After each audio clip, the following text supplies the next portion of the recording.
The security guard's hand was already on her elbow when the first helicopter hit the roof. Nurse Mara Voss had been carrying her cardboard box for exactly 47 seconds. Her stethoscope on top, a potted succulent wedged in the corner, when the windows started shaking. Not from wind. From rotors. Military rotors. The kind that rattled your back teeth and made the ceiling tiles tremble in their frames. 3 of them, coming down hard on Kellerman Memorial's rooftop helipad like they owned it. Then the doors burst open. 8 soldiers in full combat gear, weapons up, moving fast through the lobby of a civilian hospital in Denton Falls, Nevada. And the only question any of them were asking, the only words coming out of any of their mouths, was the same thing over and over. "Where is Staff Sergeant Mara Voss? Somebody find me Sergeant Voss, right now." The woman they were looking for was standing 30 feet away, holding a cardboard box, getting fired. If this story already has your heart pounding, stay with me until the very end, because what happens next will leave you speechless. Hit follow so you don't miss a single part, and drop a like. Then tell me in the comments what city you're watching from. I want to see exactly how far this story has traveled. The termination paperwork had been sitting in Director Pauline Marsh's desk drawer for 11 days before she finally signed it. That was the part that would come out later. The part that would make people sick when they read it in the investigative reports. 11 days, meaning someone had already decided Mara Voss was gone before the incident with Dr. Garrett even happened. The incident was just the excuse they'd been waiting for. A peg to hang a decision they'd already made in a room she wasn't invited to. But on the morning it happened, Mara didn't know any of that. She showed up at 6:47 a.m., the way she always did, 13 minutes early, coffee from the cart downstairs, hair pulled back tight enough that it gave her a headache by noon. She had a 12-hour shift in the ER. She had 3 patients from the night before she wanted to check on before handoff. She had a note in her pocket reminding her to refill the trauma cart in Bay 4 because she'd noticed it running low on chest seals, and nobody else ever seemed to notice things like that. She noticed things. That had always been the problem when she thought about it honestly. Not her attitude, not her communication style, not any of the vague complaints that had been accumulating in her personnel file like sediment over the past 8 months. The real problem was that Mara Voss noticed things other people missed, and in a hospital where certain people depended on things staying missed, that made her dangerous. Kellerman Memorial Hospital sat at the edge of Denton Falls like something the city had grown around rather than planned.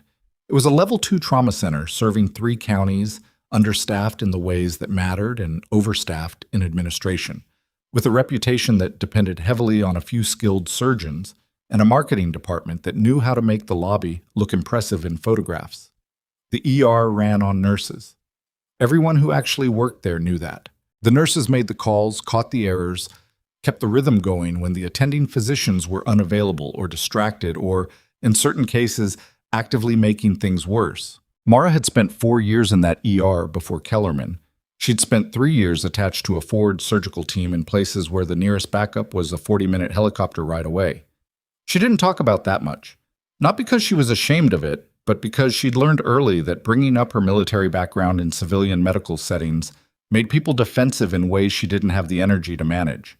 The doctors got quiet. The charge nurses got competitive. Someone always found a way to make a comment about how this isn't a combat zone in a tone that was supposed to be a correction, but was really just territorial. So she kept it to herself, did her job, watched the gaps, filled them when she could. The gap she'd filled 11 days ago was the one that got her fired. Dr. Preston Garrett was Kellerman's golden boy, cardiothoracic fellow, 41 years old, the kind of handsome that photographed well for the hospital's fundraising brochures. He had a talent for walking into a room and making everyone in it feel like they were slightly less competent than he was, and he'd spent 8 months cultivating a particular dislike for Mara, who had the irritating habit of being right when he was wrong and saying so in front of witnesses. The patient's name was Wallace Odom. 63 years old, admitted through the ER with chest pain and shortness of breath, history of hypertension, no prior cardiac events. Garrett had reviewed his imaging and determined it was a non-ST elevation myocardial infarction, serious but manageable, standard medication protocol, observation overnight. He'd put in his orders and moved on to the next case. Mara had looked at the same imaging and felt something pull at the back of her mind. Something in the presentation wasn't matching up. The pain pattern was slightly off. The way Odom was holding himself slightly forward, not the typical guarded posture she'd seen in cardiac patients. It was subtle, the kind of thing that didn't show up in numbers. She'd gone back to his bedside, asked him 3 questions that weren't on the standard assessment form, and then she'd paged Garrett. "I think we should consider aortic dissection," she'd said when he called back. "The pain description doesn't fit the imaging interpretation. I'd like to request a CT with contrast." The silence on the line had been exactly 3 seconds long. "I've reviewed his imaging, Voss. It's NSTEMI. I don't need a floor nurse second-guessing my read." "I'm not second-guessing. I'm flagging a concern. The radiation pattern he described to me. Order the overnight labs and let the attending know if his pressure drops. That's your job." He'd hung up. Mara had stood in the hallway for a moment, her phone still in her hand. Then she'd gone to find the attending on duty, Dr. Irene Sato, and repeated everything she'd said to Garrett. Sato had listened, looked mildly uncomfortable, and ultimately deferred to Garrett's assessment because he was the fellow and she didn't want the conflict. 40 minutes later, Wallace Odom's pressure dropped. Not gradually. It dropped fast, the way it does when something is catastrophically wrong, and the code team had to run in from 2 hallways away.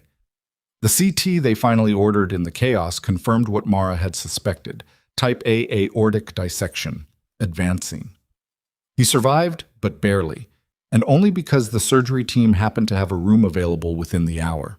She'd filled out an incident report that night, documented everything: the timeline, the clinical presentation, the concerns she'd raised, the responses she'd received. She'd submitted it through the official channel and kept a copy. That had been her mistake, apparently. Not the mistake of being wrong. She hadn't been wrong. The mistake of creating a paper trail that implicated Preston Garrett in a near miss that should have been caught earlier. The shift she walked into 11 days later felt normal until about 9:30, when charge nurse Deborah Finch appeared in the doorway of Bay 2 with an expression that was trying very hard to look neutral and mostly succeeding. "Mara, Director Marsh needs to see you upstairs." Mara was in the middle of restarting an IV that had blown. She finished securing the line before she looked up. "Tell her I'll be up during my break." She said now. The patient in the bed, a 19-year-old with a laceration on his forearm, watched this exchange with wide eyes. Mara smiled at him, the calm, practiced smile she'd developed over years of keeping people from panicking in bad situations. "Someone will be right back to finish your discharge paperwork," she said, and followed Deborah out of the bay. She noticed Deborah didn't make eye contact the whole walk to the elevator. Pauline Marsh's office was on the 4th floor, in the administrative wing where the carpet was a different color and the air smelled like printer toner and air freshener. The director was behind her desk, and she wasn't alone.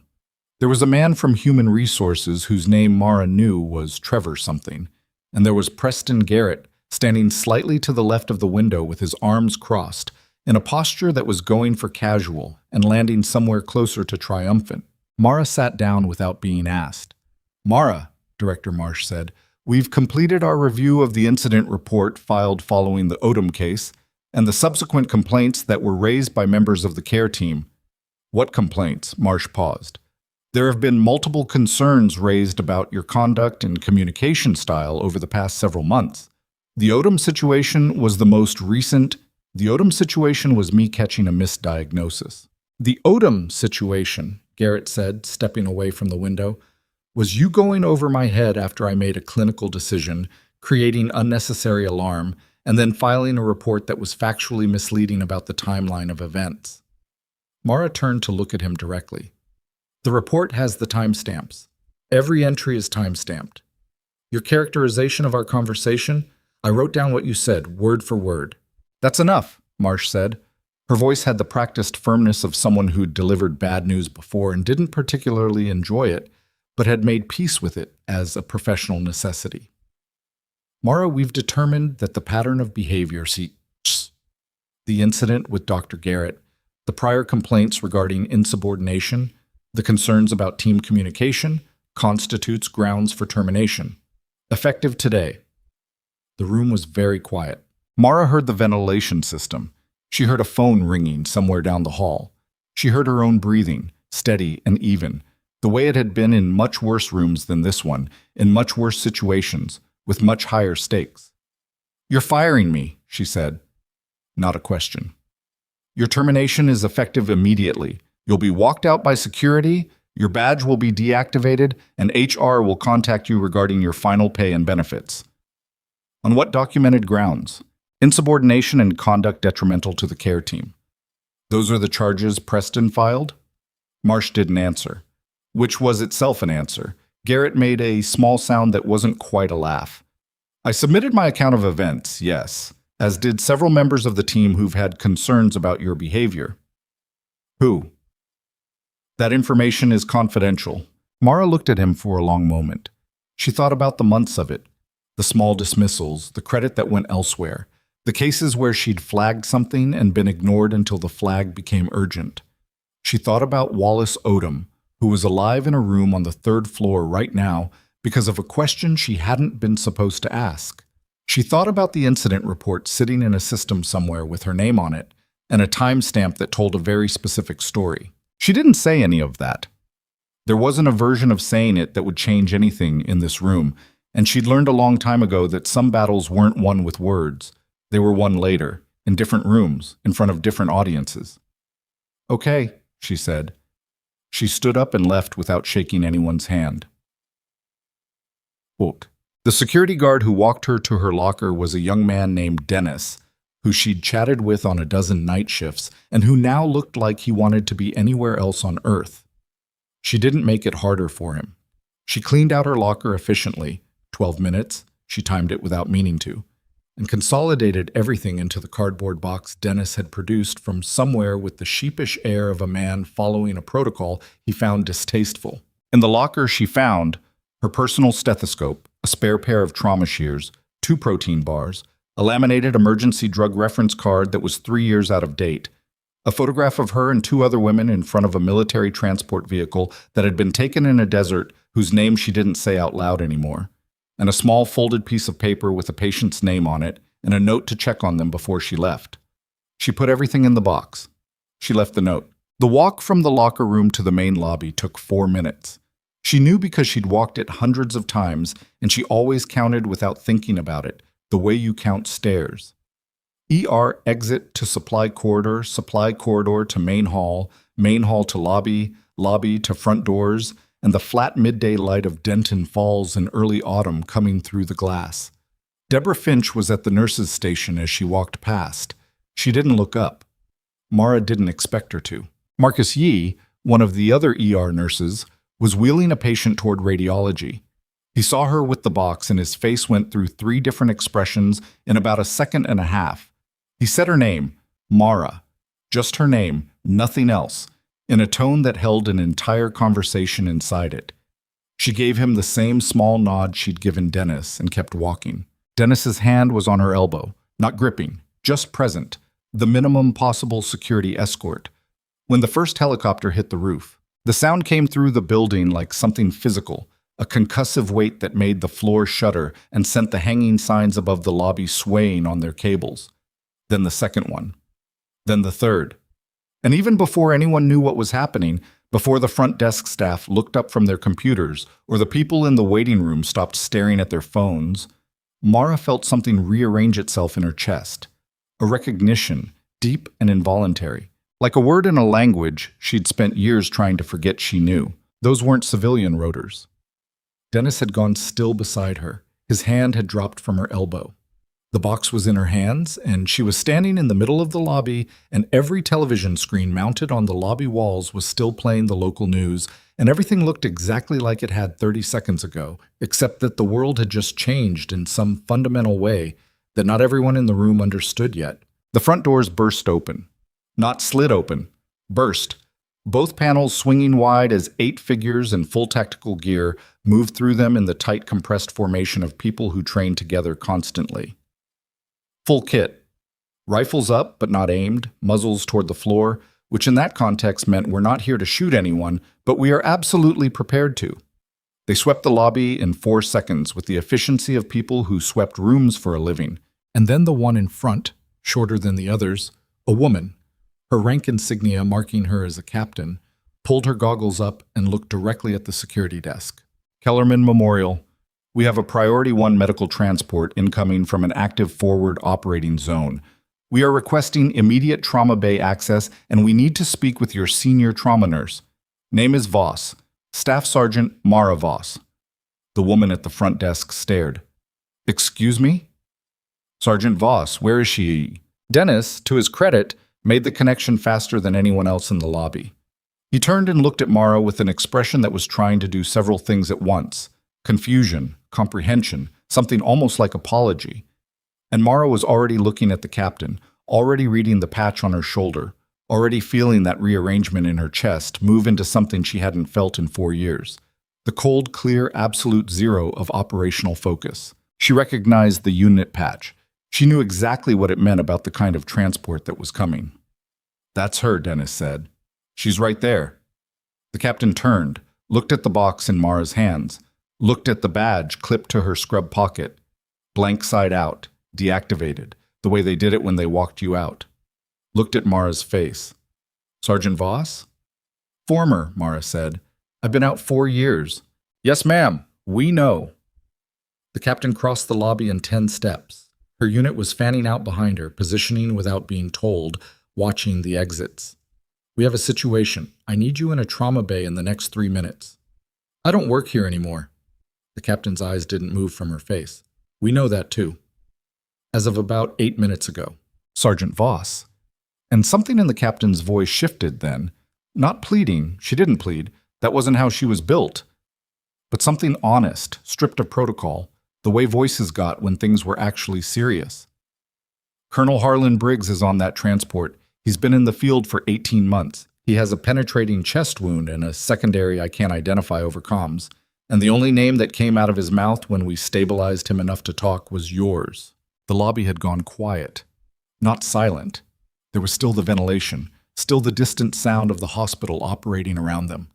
But the particular quality of quiet that happens when a room full of people has decided to stop pretending they're not listening. Mara looked at the captain. She looked at the deactivated badge in her box. She looked at the glass doors, the flat Nevada light beyond them, the hypothetical of a morning that went in a different direction. What's his pressure? 80/50 and dropping. We've had him on 2 large-bore IVs since extraction. He's been conscious intermittently. What's the mechanism? Fragmentation, left thorax, possible hemothorax. There was also significant blunt force. He was thrown by the pressure wave from an IED before the fragmentation hit. We don't have imaging. How long ago? 90 minutes from injury to touchdown. Mara set the cardboard box down on the lobby floor, slowly, carefully, setting down something she might pick up later or might not. She wasn't sure yet, but either way, she set it down with intention, the way you put something in a place you'll remember. She turned to Dennis. Tell Director Marsh, she said, that she's going to want to come down. Then she looked at the captain. Take me up. Behind her, as she moved through the lobby with the military unit folding in around her, she heard the elevator doors open on a floor above. She heard Deborah Finch's voice somewhere, sharp and confused, asking what was happening. She heard Preston Garrett. She recognized his voice even from that distance, even in the noise, saying something to someone that ended with her name in a tone she couldn't fully make out. She didn't look back. The stairwell door shut behind her and the hospital swallowed her whole. On the roof, the 3rd helicopter was still running, rotors at idle, and through the small window in the stairwell door, she could see the boots of 2 soldiers moving in tight, urgent patterns around something on the deck that she couldn't see yet, but already understood. The captain was 3 steps ahead of her, talking into a radio. Voss is en route. Clear the trauma bay and keep Hayes out of there. He'll slow everything down. I want blood products staged and ready, and someone find me a thoracic tray. Mara was climbing stairs and running through what she knew. 90 minutes from injury. Penetrating left thorax, fragmentation. Blunt force secondary. Pressure at 80/50, which was hanging on by something. Stubbornness, shock physiology, whatever was keeping Harlan Briggs alive in a helicopter when he should have died in a field somewhere. She knew Harlan Briggs. She'd worked on him before, in a different context, in a different life. She knew how he held on to things. The roof door opened and the noise hit her like a wall. rotor wash and wind, and the particular organized chaos of trauma care in a hostile environment, and in the middle of it, on a stretcher surrounded by two medics and a mountain of field equipment, was a large man with a gray-streaked beard and a chest wound that was doing something she didn't like the look of from 20 feet away. She crossed to the stretcher in 8 steps and put her hand on the lead medic's shoulder. "Talk to me," she said. "Fast." The medic started talking, and everything else, the box in the lobby, the badge, the 11 days of paperwork, Preston Garrett's face in that office window, fell away like weight she'd been carrying without knowing, and there was only this: the work, the patient, the next 3 minutes, which were the only 3 minutes that mattered. The medic's name was Kowalski, and he talked fast, the way field medics talked when they'd been managing a situation for too long and needed to hand it off to someone who could actually fix it. Fragmentation entry left 4th intercostal space, no exit. Breath sounds diminished. Left side, we've got JVD developing. Trachea's midline for now, but that could change. BP was 92/60 when we lifted. It's been trending down since. GCS 14, he was oriented ×3 about 20 minutes ago. Got a little fuzzy on us in the last 5. We've got 2 large bore IVs, one in each AC, running wide open. No chest decompression. We were 30 minutes out and he was holding. Mara was already at the stretcher, hands moving, assessing without thinking. Left chest. She pressed her fingers along the ribline and felt the resistance she expected. Air or blood building where it shouldn't be, the lung being pushed aside by pressure it wasn't designed to handle.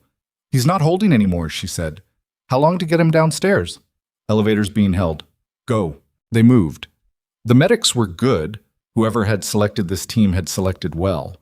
And they moved Briggs from the rooftop stretcher to the hospital gurney in under 40 seconds without losing an IV line or dropping his pressure further than it already was.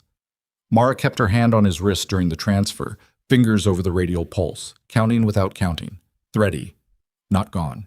But trending the wrong direction. The elevator doors were being held open by a soldier who looked about 22 and was doing an excellent job of looking like the building wasn't a problem. They loaded in. The doors closed. Mara looked at Briggs's face for the first time since she'd reached the stretcher. Really looked. Not just assessed. He was gray. Not the ashen gray of shock, though he had that too, but the gray of someone who'd been running on empty for a long time and had just now started to notice it. There were new lines around his eyes that hadn't been there 4 years ago. His beard had grown out and gone mostly silver. Under the field dressings and the IV tape and the dried blood along his jaw, he looked like a man who'd been doing something hard in a hard place for a long time without complaint. That was Harlan Briggs. That had always been Harlan Briggs. His eyes opened when the elevator jerked into motion. "Voss?" His voice was rough, damaged by altitude and dust and whatever the last 18 months had been. "Told them to find you." "I know. Don't talk." "Are you—" "Don't talk, Colonel. I'm working." A faint sound that might have been a laugh, though it cost him. His hand moved toward her arm, not grabbing, just making contact. She let it stay. The elevator opened on the 2nd floor and the trauma bay was 40 feet away, and the doors were already open because the captain had called it in and someone had listened. Mara came through those doors the way she'd come through 100 doors like them. Not running, not slow, just moving at the exact speed the situation required, and took in the room in one sweep. The bay was set up. Blood products staged on the left. Thoracic tray laid out, but not unwrapped yet. Monitoring equipment already running. There were 4 people in the room. 2 nurses she recognized and 2 she didn't, plus a respiratory tech who was checking the ventilator settings with the slightly distracted focus of someone who wasn't sure if they were going to need it. What she didn't see was a surgeon. "Where's Thoracic?" she asked the room. One of the nurses she recognized, Tomoko, who she'd worked with on night shifts and who was one of the best she'd encountered at Kellerman, looked up from the IV setup with an expression that was trying not to telegraph something. Dr. Garrett was paged. Of course he was. Mara moved to the head of the bed as they transferred Briggs. "Get me a chest x-ray now and prep for needle decompression." And someone paged Dr. Osei directly. Not through the board, directly. "Dr. Garrett is the fellow on call. Page Osei." Tomoko paged Osei. Mara began her assessment properly, methodically, the way she'd been trained to do in conditions where methodical was the only thing standing between a patient and chaos. Left breath sounds. Nearly absent at the base, diminished throughout. Tracheal deviation. Not yet. But the pressure was building. She could feel it in the resistance when she percussed the chest. Heart sounds, muffled. JVD visible when she tilted the light right. The clinical picture was clear, and it was bad. "He's developing tension," she said to Kowalski, who was standing at the foot of the bed watching her with the focused attention of someone who'd been taught that you watched how good medics worked because you might need to do it yourself someday. The fragmentation did more than penetrate. Something's been bleeding into that space since injury. The tension is secondary to the accumulating blood, not just air. "We need a chest tube," Kowalski said. "We need a surgeon." She looked at Tomoko. "How long on Ose?" "He's in the OR. They're finding him." Briggs's BP alarm went off. 74/48. The number sat on the monitor screen like a threat. Mara made a decision. She gloved up. She'd placed chest tubes before. Not as a floor nurse. Floor nurses didn't place chest tubes.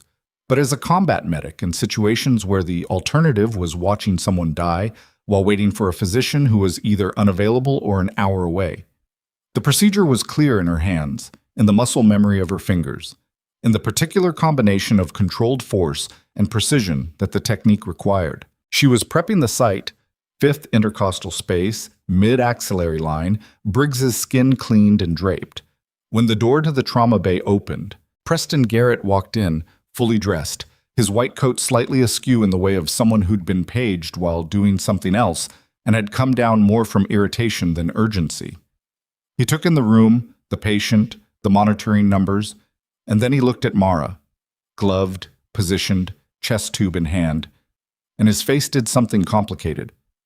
"What is this?" he said. "Patient has a developing tension hemothorax. I'm decompressing." "You're a—" He stopped, restarted. "You don't work here. Why is she in my trauma bay?" The captain, who had been standing near the door with the quiet presence of someone who was watching everything and noting everything, stepped forward. "Captain Yolanda Reyes, Special Operations Command. This patient is under military medical jurisdiction. Sergeant Voss is here at our request. She's a nurse who was terminated this morning. She's a decorated combat trauma specialist who this patient specifically requested. You can take that up with my command structure if you want, but I'd suggest you do it after he's stable." Reyes's voice was completely flat. Not hostile, not loud, just flat. The way voices got when the person speaking them had stopped caring about how they were received. "Right now, what I need from you is either clinical assistance or for you to stand against that wall and stay out of our way." Garrett stared at her. "I'm the attending on call." "Then attend," Mara said, without looking up from the procedure site. "Or get out. I don't care which." The room went very quiet. The kind of quiet where everyone was breathing shallowly and pretending to be busy with something at their station. Garrett didn't move. He stood in the doorway of his own trauma bay and didn't move, and Mara registered it at the edge of her awareness.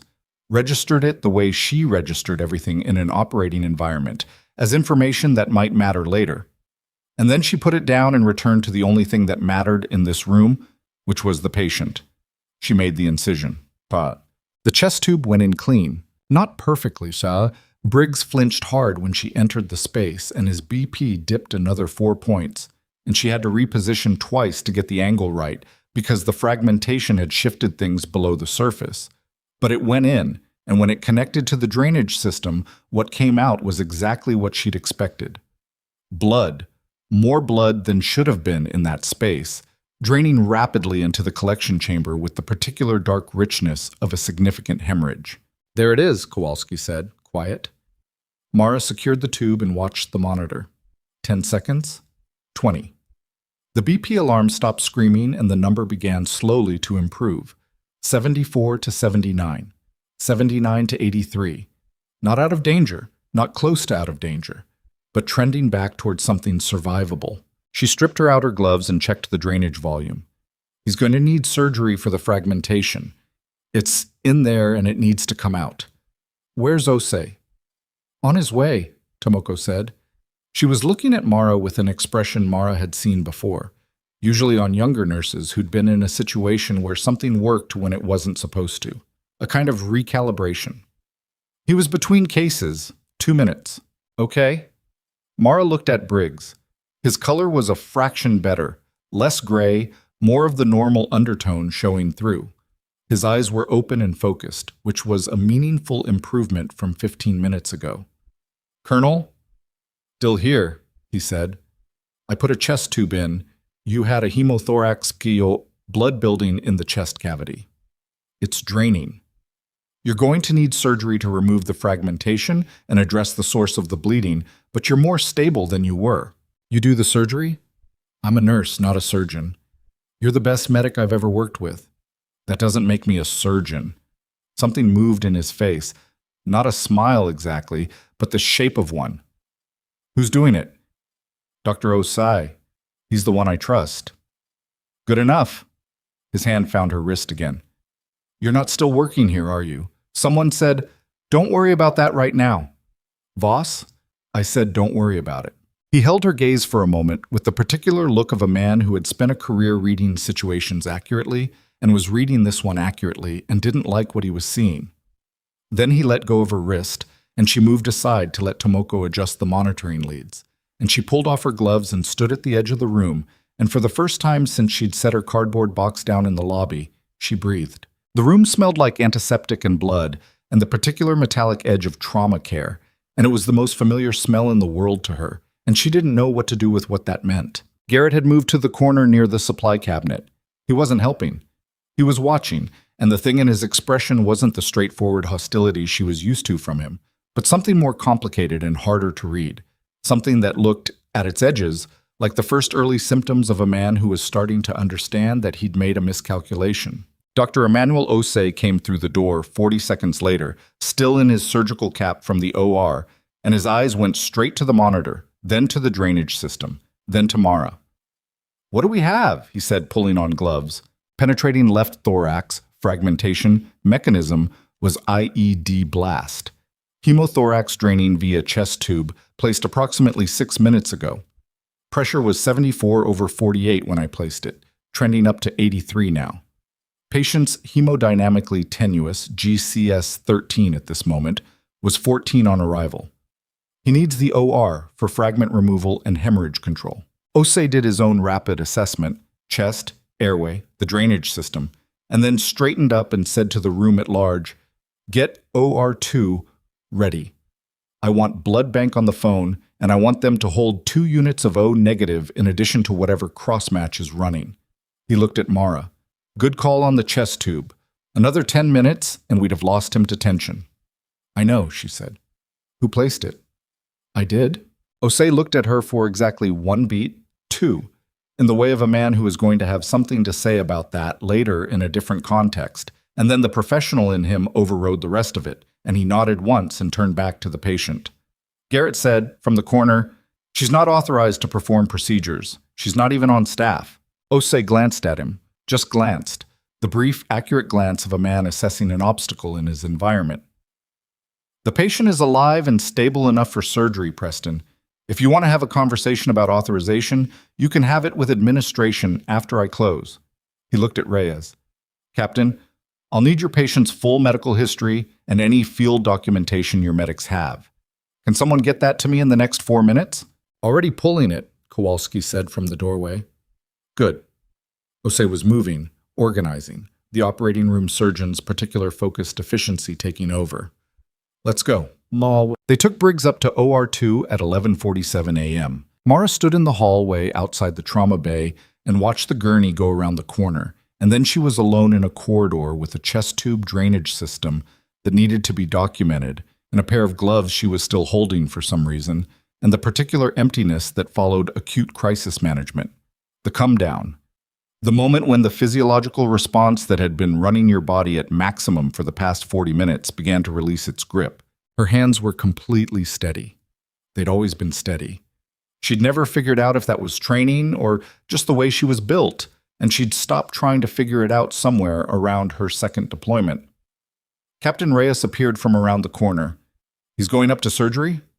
OC's good. If it's operable, he'll get it. Is it operable? The fragmentation position on the X-ray looked manageable. The bleeding source is the bigger question. Mara finally dropped the gloves in the biohazard bin beside the door. I'll know more in a few hours. Reyes nodded. She had the compressed, conserving stillness of someone who'd been managing crisis for a long time and had learned to hold themselves in reserve between the active moments. She looked at the empty hallway and then at Mara. They actually fired you this morning, about 40 minutes before you showed up. What for? Mara told her. Not the full version. Not the 11 months of small erosions, the way Garrett had operated, the way institutional protection worked when it decided to protect the wrong person, but the operational summary. Wallace Odom. The incident report. The termination. Reyes listened without expression. When Mara finished, she said, "You filed documentation. Full timeline with timestamps. Submitted through the official incident reporting system. That documentation still exists in their system." Presumably. Reyes was quiet for a moment. Colonel Briggs is going to want to know about this. Colonel Briggs needs to focus on surviving surgery. After surgery, Mara looked at her. Captain, I didn't come back up here because I wanted something. I came back because he asked and because the patient needed care. Whatever happens with the hospital is a separate situation. I understand that, Reyes said, and she said it with a kind of plainness that suggested she actually did. I'm just telling you what he's going to want to know, because I know him, and I know what he does when someone he considers one of his people gets treated a certain way. Mara didn't respond to that. She moved to the nurse's station, Tomoko's station, technically, though Tomoko was still in the trauma bay doing post-procedure cleanup, and picked up the paper chart to begin her documentation. Old habit. The digital system she wasn't logged into anymore. Paper it was. She'd been writing for about 3 minutes when she heard footsteps. Not one set. Several. The particular rhythm of a group moving with intention rather than the ordinary traffic of a hospital corridor. She looked up. Director Pauline Marsh was coming down the hall, and she wasn't alone. Behind her was Trevor from HR and 2 members of what Mara recognized as Kellerman's legal team, identifiable by their visitor badges and the expressions of people who'd been pulled into something unexpected and were still calibrating how serious it was.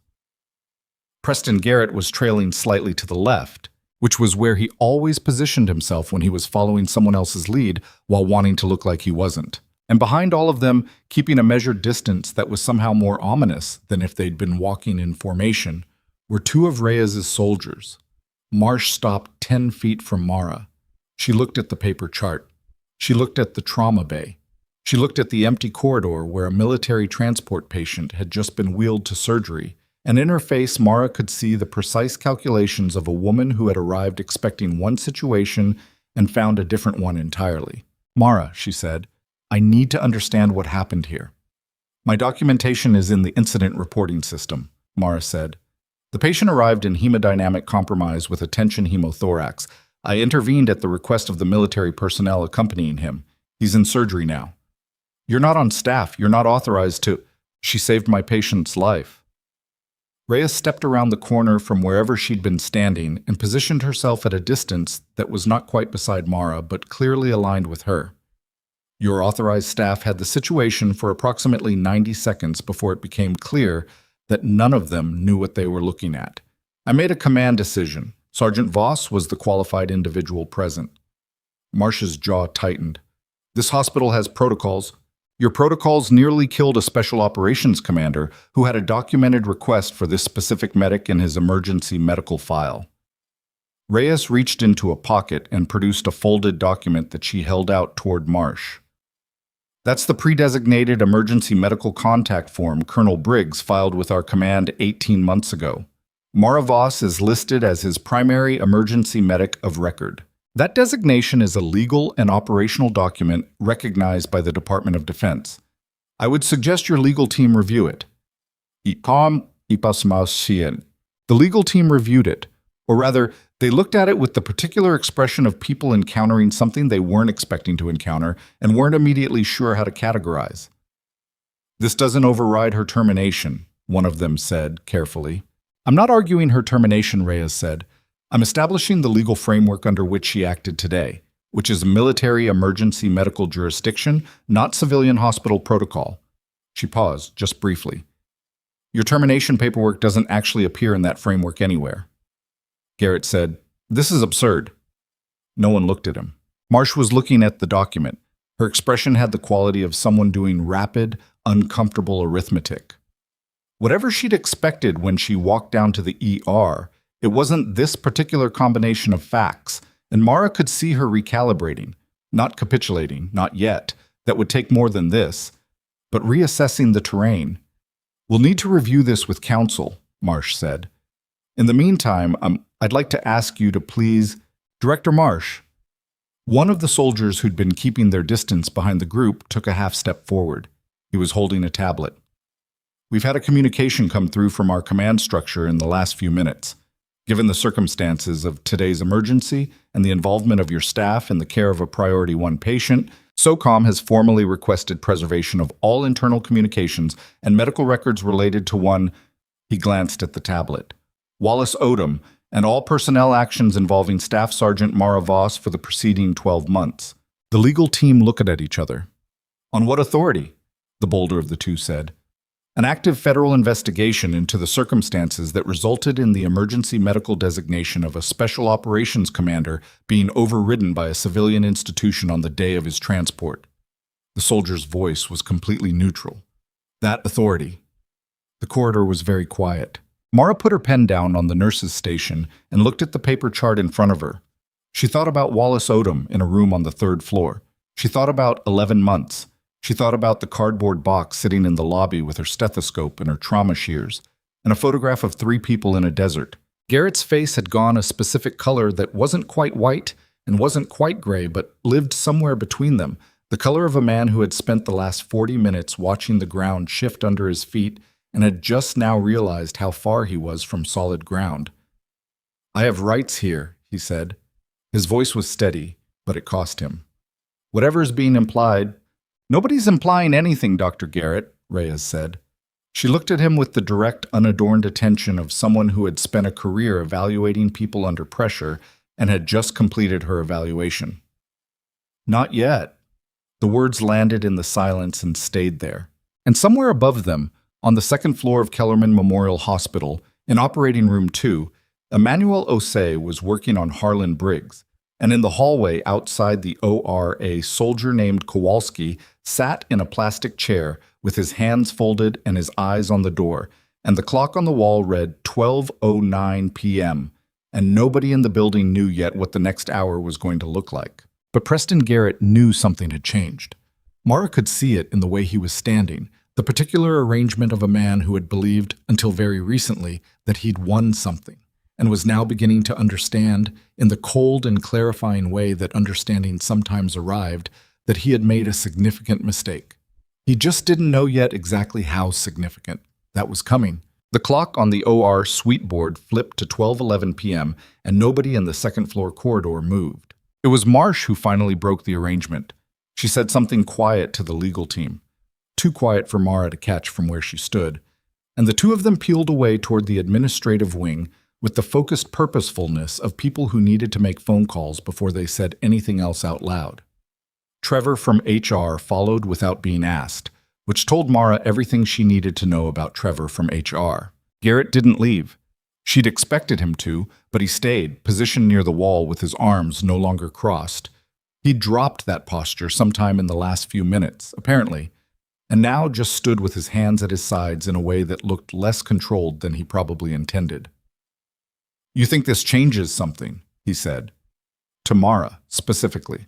Not to Reyes, not to the room. To her. Mara looked at him. "I think a federal preservation request was just made for 12 months of internal communications. What I think doesn't have much to do with what happens next." "I didn't falsify anything." She didn't answer that. She picked up the paper chart and continued writing. He left 2 minutes later. She heard his footsteps go down the hall and then the stairwell door. And then there was just the ordinary ambient noise of a hospital running its afternoon. The distant overhead paging system. A cart somewhere. Ventilation. And Reyes, who had moved to lean against the opposite wall with the economy of motion of someone conserving energy for what came next. "You should know," Reyes said, "that Kowalski pulled the surveillance footage from the lobby when we came in. Standard protocol. We document entry environments. The footage shows the termination in progress when we arrived. I figured the timestamp is going to be relevant."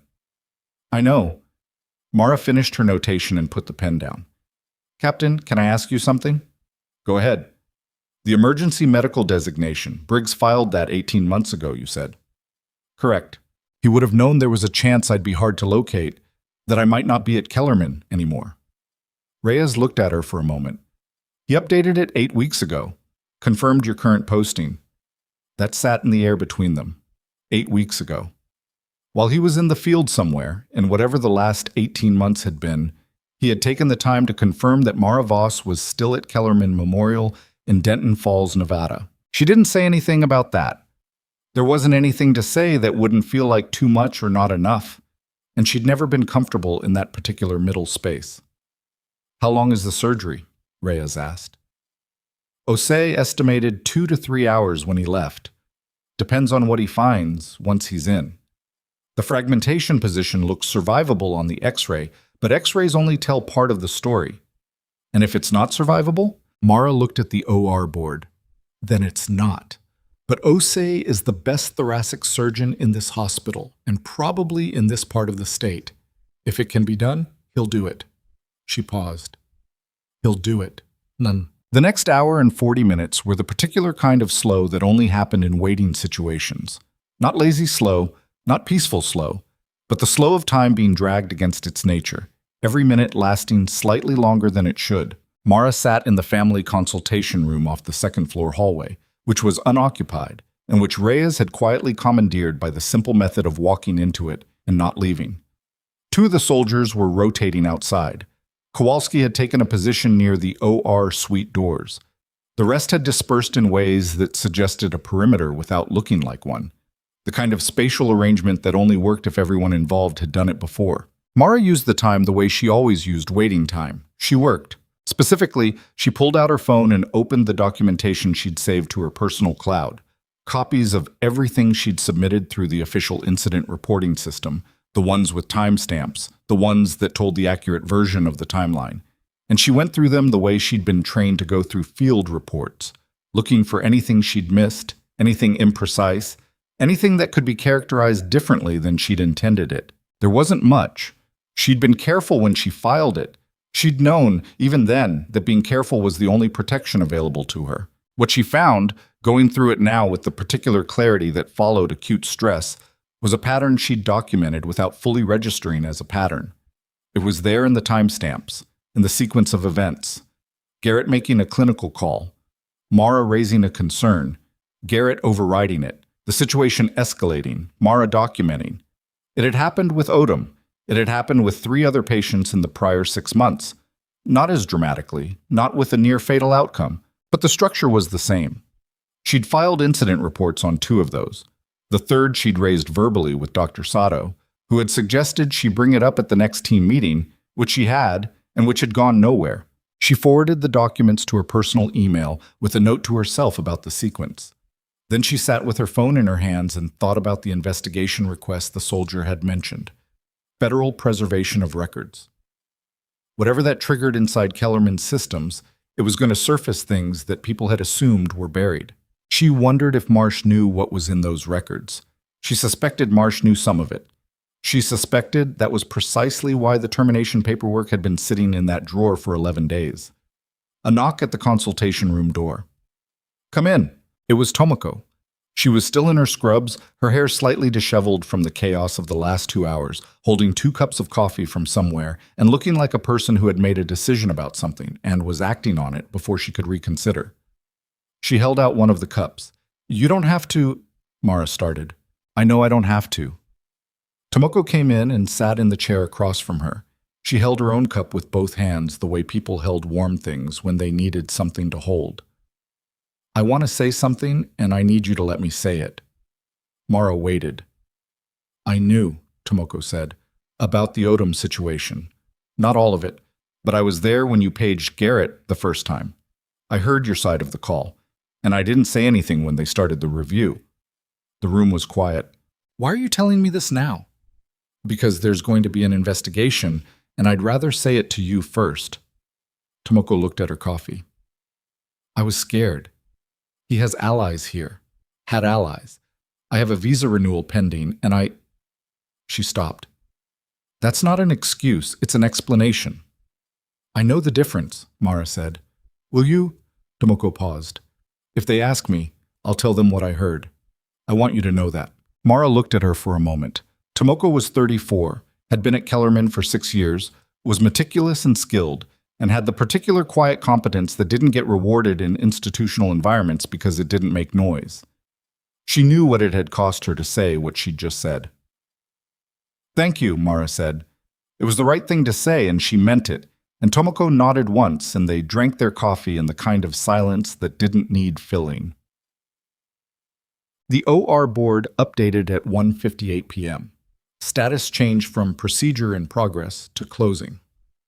Mara stood up. Reyes appeared in the doorway as if she'd been watching the board from the hallway, which she probably had. Closing, Mara said. Good or bad? Closing means they got what they went in for. If it had gone wrong in there, the board would say something different. She moved toward the door. I want to be there when Osei comes out. Osei came through the OR suite doors at 2:17 p.m. He was still in his surgical gown, cap pushed back, the particular exhausted but settled look of a surgeon who'd done a hard thing and done it correctly. He saw Mara and Reyes and came directly to them. He's stable, he said. Good stable, not holding on stable. Fragment was lodged against the 5th rib, missed the heart by about 2 centimeters, which is either remarkable luck or remarkable geometry. I'm not sure which. We got it out clean. Bleeding source was a lacerated intercostal vessel, which we repaired.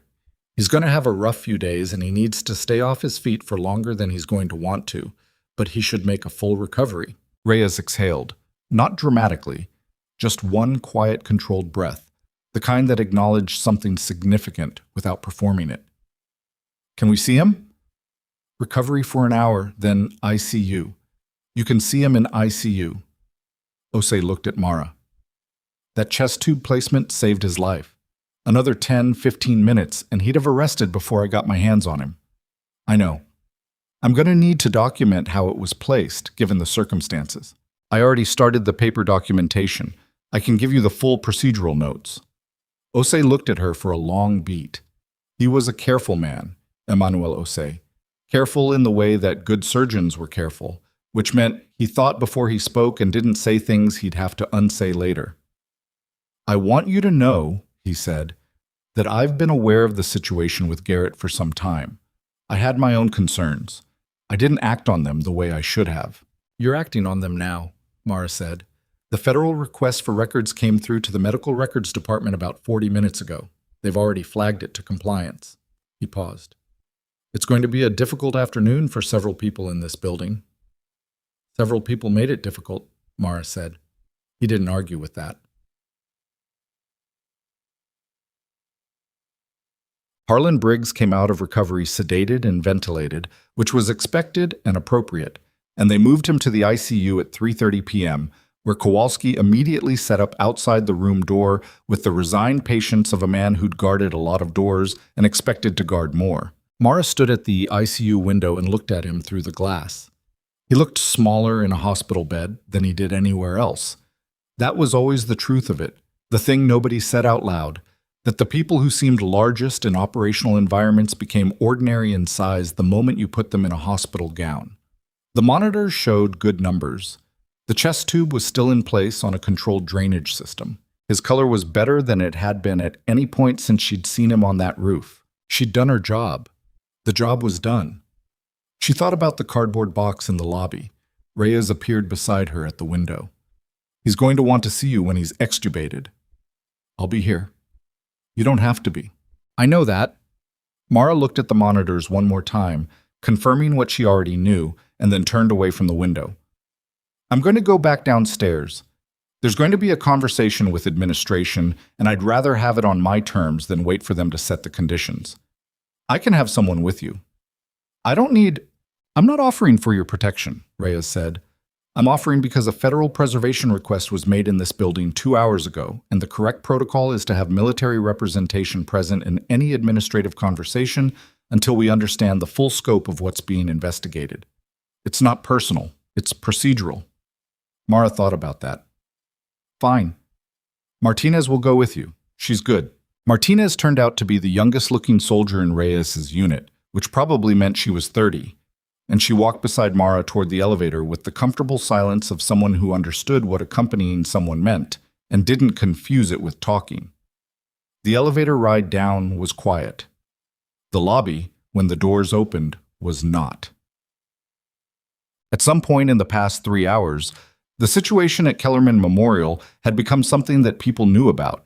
Not the public, not yet, but the internal population of the hospital, the staff, the administrators, the people who moved through these corridors every day, and for whom the social atmosphere of the building was its own operating environment, with its own information networks. Mara could see it in the way people looked at her as she crossed the lobby. Not the habitual dismissal she was used to, the glancing past of someone deemed not worth sustained attention. Something different, something recalibrating. Her cardboard box was still on the lobby floor where she'd set it down. Nobody had moved it. She picked it up and carried it to the administrative wing waiting area and sat in one of the chairs with it on her lap. And Martinez stood nearby with her hands clasped and her eyes moving across the space in the steady pattern of someone who did that automatically and couldn't fully turn it off. Director Marsh's assistant appeared at 3:48 p.m. and said the director would see her. The office had more people in it than it had that morning. Marsh behind her desk. The 2 legal people from earlier, plus a third one Mara didn't recognize, which suggested outside counsel had been pulled in fast, which told her something about how seriously the preservation request was being taken. Trevor from HR in the same chair, somehow, as if he'd never left. And, standing to the right of the window in a position that was geometrically identical to where he'd been that morning but felt completely different, Preston Garrett. He was not looking at her. "Mara," Marsh said. Her voice had changed since the morning. Not softer exactly, but more careful. The way voices got when the person speaking them had spent the intervening hours receiving information that required a reassessment. "I want to start by saying that what you did for the patient today was—" "I don't want to start there," Mara said. She put the box on the floor beside her chair. "I want to start with the Odom incident report. Specifically with what's in the system versus what was presented to me this morning as the grounds for my termination." The outside legal counsel, the third one, the new one, leaned slightly forward. "Ms. Voss, I want to advise you that any conversation of this nature should ideally happen with your own legal representation present. I'm aware. I'm not making any agreements. I'm asking a direct question about my employment record." She looked at Marsh. "My incident report regarding the Odom case was filed through the official system with full timestamps 11 days ago. My termination paperwork was signed, according to what I've been told, also approximately 11 days ago. I want to know the relationship between those 2 timelines." Marsh said, "The termination decision was based on a pattern of—" "11 days ago," Mara said again, "the same day I filed the report." The room was quiet. Garrett shifted his weight against the wall. It was a small movement, barely perceptible, but she'd been watching him the way you watched sources of potential hazard. Not with anxiety, just with attention. And she saw it. "Dr. Garrett," she said, turning to him, "the incident report I filed documented a specific timeline of the Odom case. My notes from that conversation with you that afternoon are in the record, verbatim. You said—" and here she pulled out her phone because she wasn't going to trust memory when she had documentation. "I don't need a floor nurse second-guessing my read." Those were your words. 12:47 p.m., November 14th. "I may have been—" He stopped. The conversation was more complex than— "I have the text of the page I sent you at 12:43 and the call log showing you returned it at 12:46. The content of my report reflects the call. If your account differs, then the investigation will have 2 accounts to compare against the documented timeline and the outcome for the patient." She put the phone away. "That's all I'm saying about that." The outside counsel made a note. That was interesting. Outside counsel making notes about what Mara said, not about what Garrett said. "There's also the question," Martinez said from her position near the wall, the first thing she'd said since they'd entered the building, "of the other incident reports filed by Ms. Voss over the preceding 11 months. SOCOM's request covers all personnel actions and all internal communications related to those reports. SOCOM's request is being reviewed by our compliance team," one of the original legal people said. "It's a federal preservation request. There's not a lot of reviewing involved. The records get preserved." Martinez said it pleasantly, without aggression, the way you stated facts. It's more a question of the scope of what those records contain. Marsh was looking at Garrett. Not accusatorially, Marsh was too careful for that, but looking at him with the expression of someone reassessing what they'd been told against what they were currently seeing and finding the comparison uncomfortable. Garrett met her eyes for about 2 seconds, then looked at the window. "I think," the outside counsel said carefully, "we should pause this conversation until everyone has had an opportunity to review the relevant records and consult with appropriate representation. Ms. Voss, would you be willing to return tomorrow morning for a more structured conversation?" "I'll be in the building," Mara said. "I'll be upstairs with the patient." "You're not on staff." "The patient is under military medical jurisdiction, and I've been retained as his designated emergency medic. Captain Reyes can provide the documentation." She picked up the cardboard box. "I'll see you tomorrow." She walked out. Martinez fell into step beside her, and they went down the hall and into the elevator, and the doors closed. And Mara stood with her box and her stethoscope and her succulent and breathed in the elevator's stale recycled air and didn't say anything until the doors opened on the second floor. "You did good in there," Martinez said. "I didn't do anything." "That's what I mean." Masa. She was at the ICU nursing station at 4:20 p.m. when the first nurse, Deborah Finch, appeared. Not in the ICU, in the hallway outside it, because the ICU had access controls, and Finch wasn't on the approved list that Reyes's team had apparently communicated to the unit. She appeared at the hallway door and looked through the narrow window at Mara. Deborah Finch was the charge nurse who had walked Mara to the director's office that morning with her eyes averted. She was good at her job in the structural sense. The schedules ran, the unit functioned, the metrics that administration tracked were consistently met. She was also the person who, over the past 8 months, had marked 3 of Mara's incident reports as reviewed and resolved before they made it to the appropriate supervisory level. Mara had found this out 3 months ago through a clerical accident and hadn't yet found a way to use the information. The federal preservation request was going to surface it without her having to do anything. She wondered if Finch knew that yet. From the expression on Finch's face through the narrow window, she was starting to. Mara held her gaze for a moment, then looked back at the monitors. At 5:07 p.m., Harlan Briggs's ventilator settings were adjusted downward. He was beginning to breathe over the vent, his body coming back, fighting through the sedation, doing what it did. The respiratory tech noted it and paged the ICU attending, who came and reviewed and said what Mara had expected him to say. They'd trial extubation in the morning if his numbers held overnight. She stayed. She was in the family consultation room adjacent to the ICU at 6:30 p.m. when Kowalski knocked on the door and came in with his helmet in his hands and the expression of someone delivering information he'd just received. "Captain Reyes wanted you to know," he said. SOCOM's legal team made contact with Kellerman administration approximately 20 minutes ago. There are 2 additional investigators coming in from the regional JAG office tomorrow morning. Mara absorbed this. JAG, military legal. "Yes, ma'am. They have jurisdiction because of the medical designation document and the circumstances of today's emergency. But they've also flagged something in the initial records poll that..." He paused. "The captain said to tell you that the Odom case wasn't the first time Garrett's documentation didn't match the clinical record. They found at least 2 other cases in the preliminary poll where the charted timeline and the actual timestamp sequence in the system don't align. She'd suspected it. She'd thought about it as a possibility, in the abstract, the way you thought about things that would explain a pattern without letting yourself commit to the explanation until you had evidence. But hearing it stated plainly out loud in a room by someone who'd looked at the records..." "How bad?" she said. "I don't know the details. The captain said the JAG team will brief you tomorrow." He left and she sat in the family consultation room for a long time. Not angry, not triumphant. Just sitting with the particular weight of being right about something you'd hoped you were wrong about, because being right about it meant it had happened. And it had happened to patients in this building who'd trusted the people caring for them. She thought about Wallace Odom on the 3rd floor. She pulled out her phone and sent a text to the number she had for Marcus Yee, who was one of the few people in the ER she trusted with a direct question, "How is Odom doing?" His response came back in 4 minutes. Better than expected. They moved him to step down this morning. "Why?" She typed, Just checking. She put the phone away and closed her eyes for a moment. Oh, so. At 7:52 p.m., something changed in the ICU. She felt it before she saw it. Not a sound, not an alarm, but the particular shift in ambient energy that happened when something was happening in a unit that had been quiet.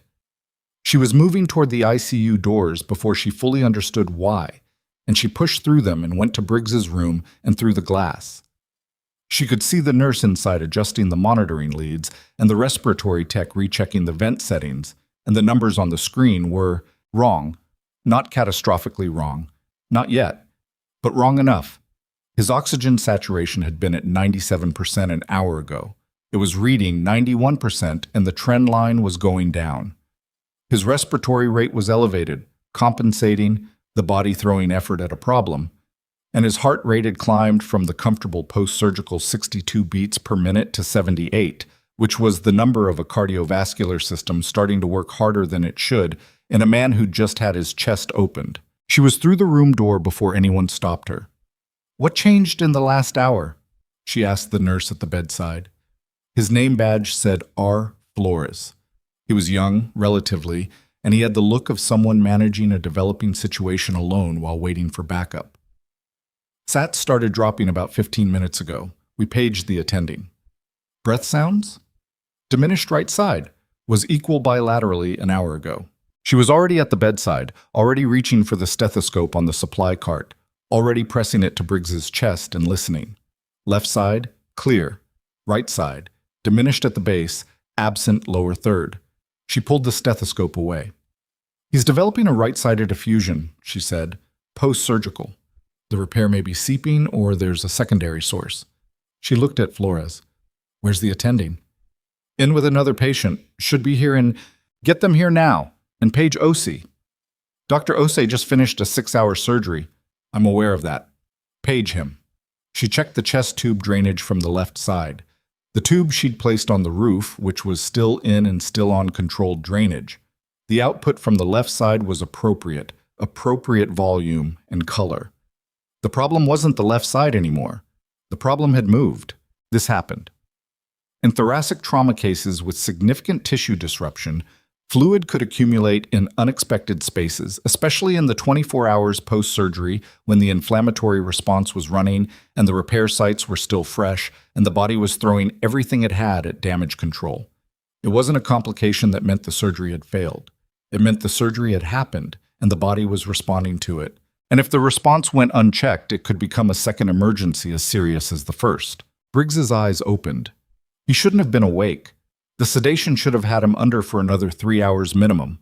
But Harlan Briggs had always metabolized things at an inconvenient rate, and his eyes opened and found her face with the particular focus of someone whose body had decided consciousness was necessary. "Voss." His voice was raw from the ventilator tube that had been sitting in his airway for the past 5 hours. "I'm here. Don't talk." "Something's wrong." "I know. I'm handling it." "Is it... Colonel?" She looked at him directly, the way she'd learned to look at patients who needed information but not alarm, holding the full weight of the situation without letting it overflow into panic. "You have fluid accumulating on your right side. We're addressing it. I need you to stay calm and keep your breathing slow and even, because the calmer you are, the less oxygen you burn, and the more I have to work with. Can you do that?" A pause. Then, very slowly, a nod. "Good." She straightened up, and the ICU attending came through the door at that moment. Dr. Naomi Park, who Mara didn't know well, but who took one look at the numbers and one look at Mara and said, "Talk to me." And Mara talked. 2 minutes later, Osei was on the phone. 4 minutes after that, a decision had been made about a second chest tube, right side, to be placed under ultrasound guidance. The ultrasound tech was being paged. Mara stood at the foot of the bed and watched Briggs breathe. The slow, deliberate breaths of a man following instructions in a difficult situation, and she thought, "Not yet, not tonight. You don't get to be done with this yet." She wasn't sure if she was talking to the patient or herself.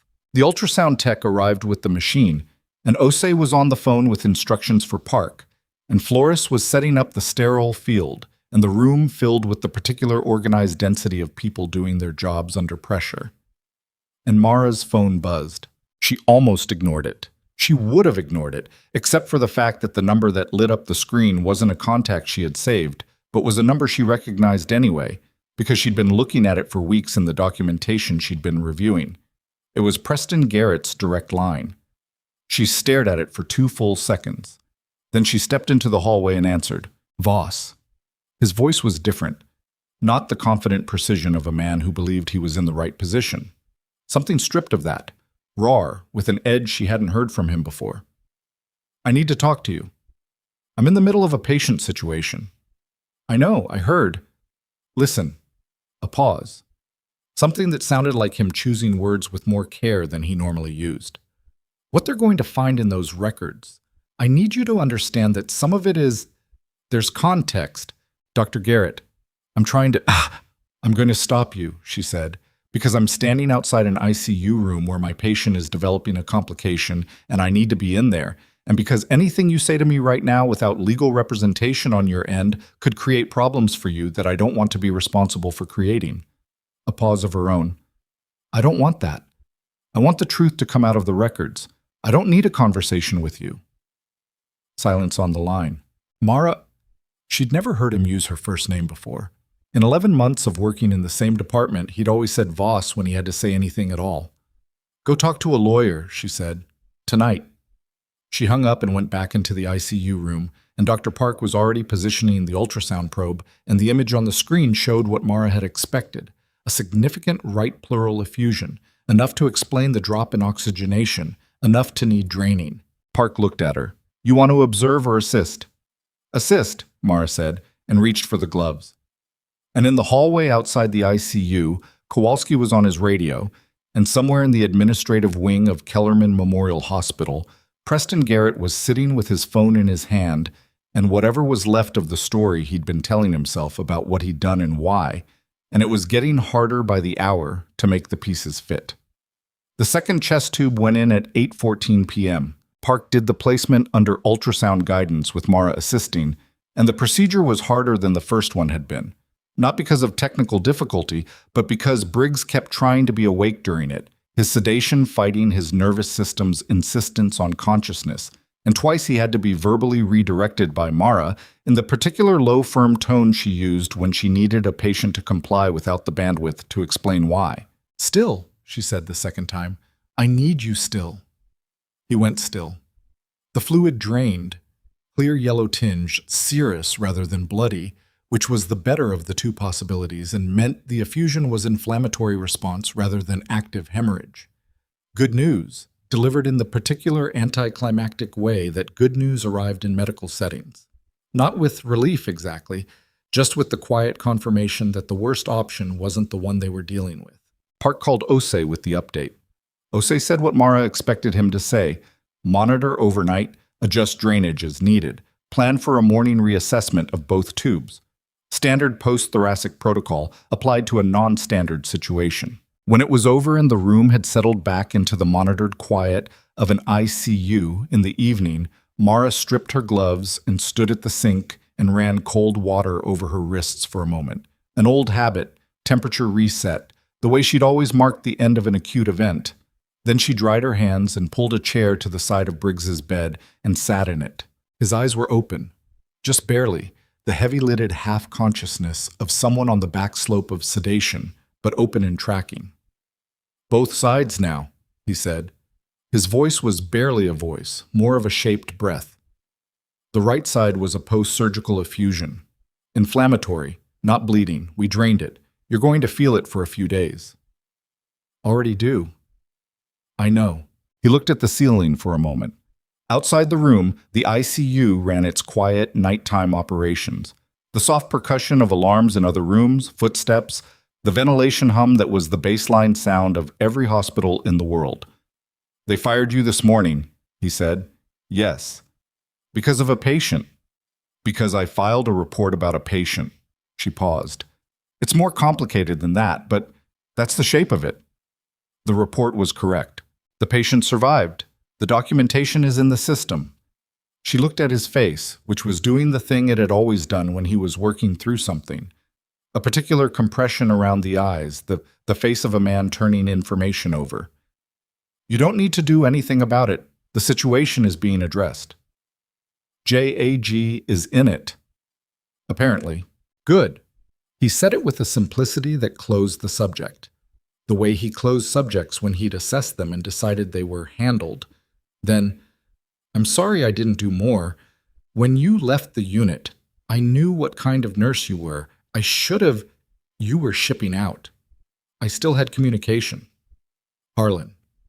She rarely used his first name. He registered it.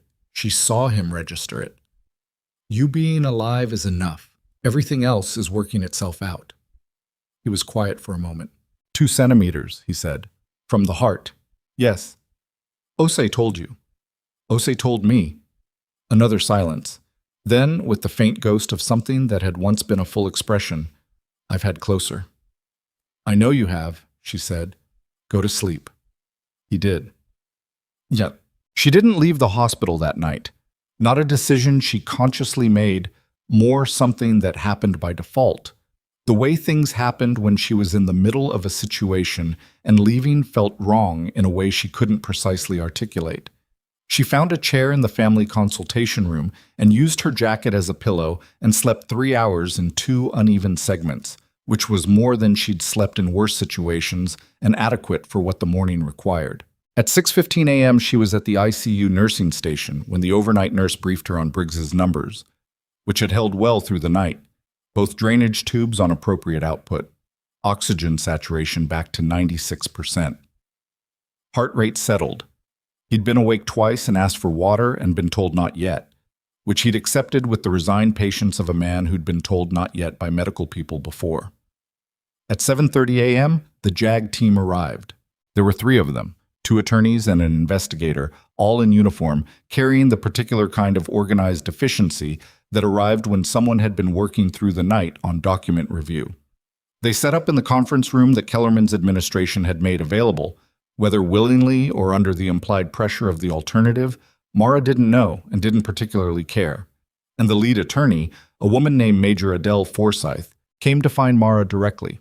Forsyth was somewhere in her early 40s, with reading glasses pushed up on her forehead and the focused directness of someone who didn't have time for preliminary social negotiation. She shook Mara's hand once, firmly, and said, I've been through your incident reports, all of them. I have questions, but first I want to tell you what we found. All right, Mara said. In the 12 months preceding your termination, you filed 6 incident reports through Kellerman's official reporting system. 3 of those reports were marked reviewed and resolved at the charge nurse level without being escalated to the appropriate supervisory review. The charge nurse in question is Deborah Finch, and the 3 reports she closed were all related either directly or tangentially to Dr. Garrett's clinical decisions. Mara absorbed this without visible reaction. She'd suspected 2. 3 was worse. The other 3 reports were escalated, Forsyth continued, but the escalation records show that they were reviewed by the department chief, who is listed as Dr. Victor Shea, in consultation with Dr. Garrett, which is a structural conflict of interest that should have been flagged and wasn't. Shea and Garrett trained together, Mara said. Same program. We know that now. Forsyth made a note. In addition to the report irregularities, we've found inconsistencies in Dr. Garrett's clinical charting across a minimum of 4 patient cases in the past 14 months. The inconsistencies follow a pattern, timestamps in the narrative notes that don't align with the system-generated access logs, which are harder to alter than the notes themselves because they're generated automatically by the electronic record system. Mara thought of what Kowalski had told her the night before. At least 2 cases. The actual number was 4. How bad are the inconsistencies, she said. Forsyth looked at her over the reading glasses she'd pushed back down. Bad enough that the state medical board has been notified and is sending a representative this afternoon. And bad enough that we've requested additional records from the 2 other hospitals where Garrett held privileges before Kellerman. The air in the hallway felt slightly different after that sentence. Prior hospitals. Which meant this wasn't necessarily an 11-month problem. Is Marcia aware? Mara asked.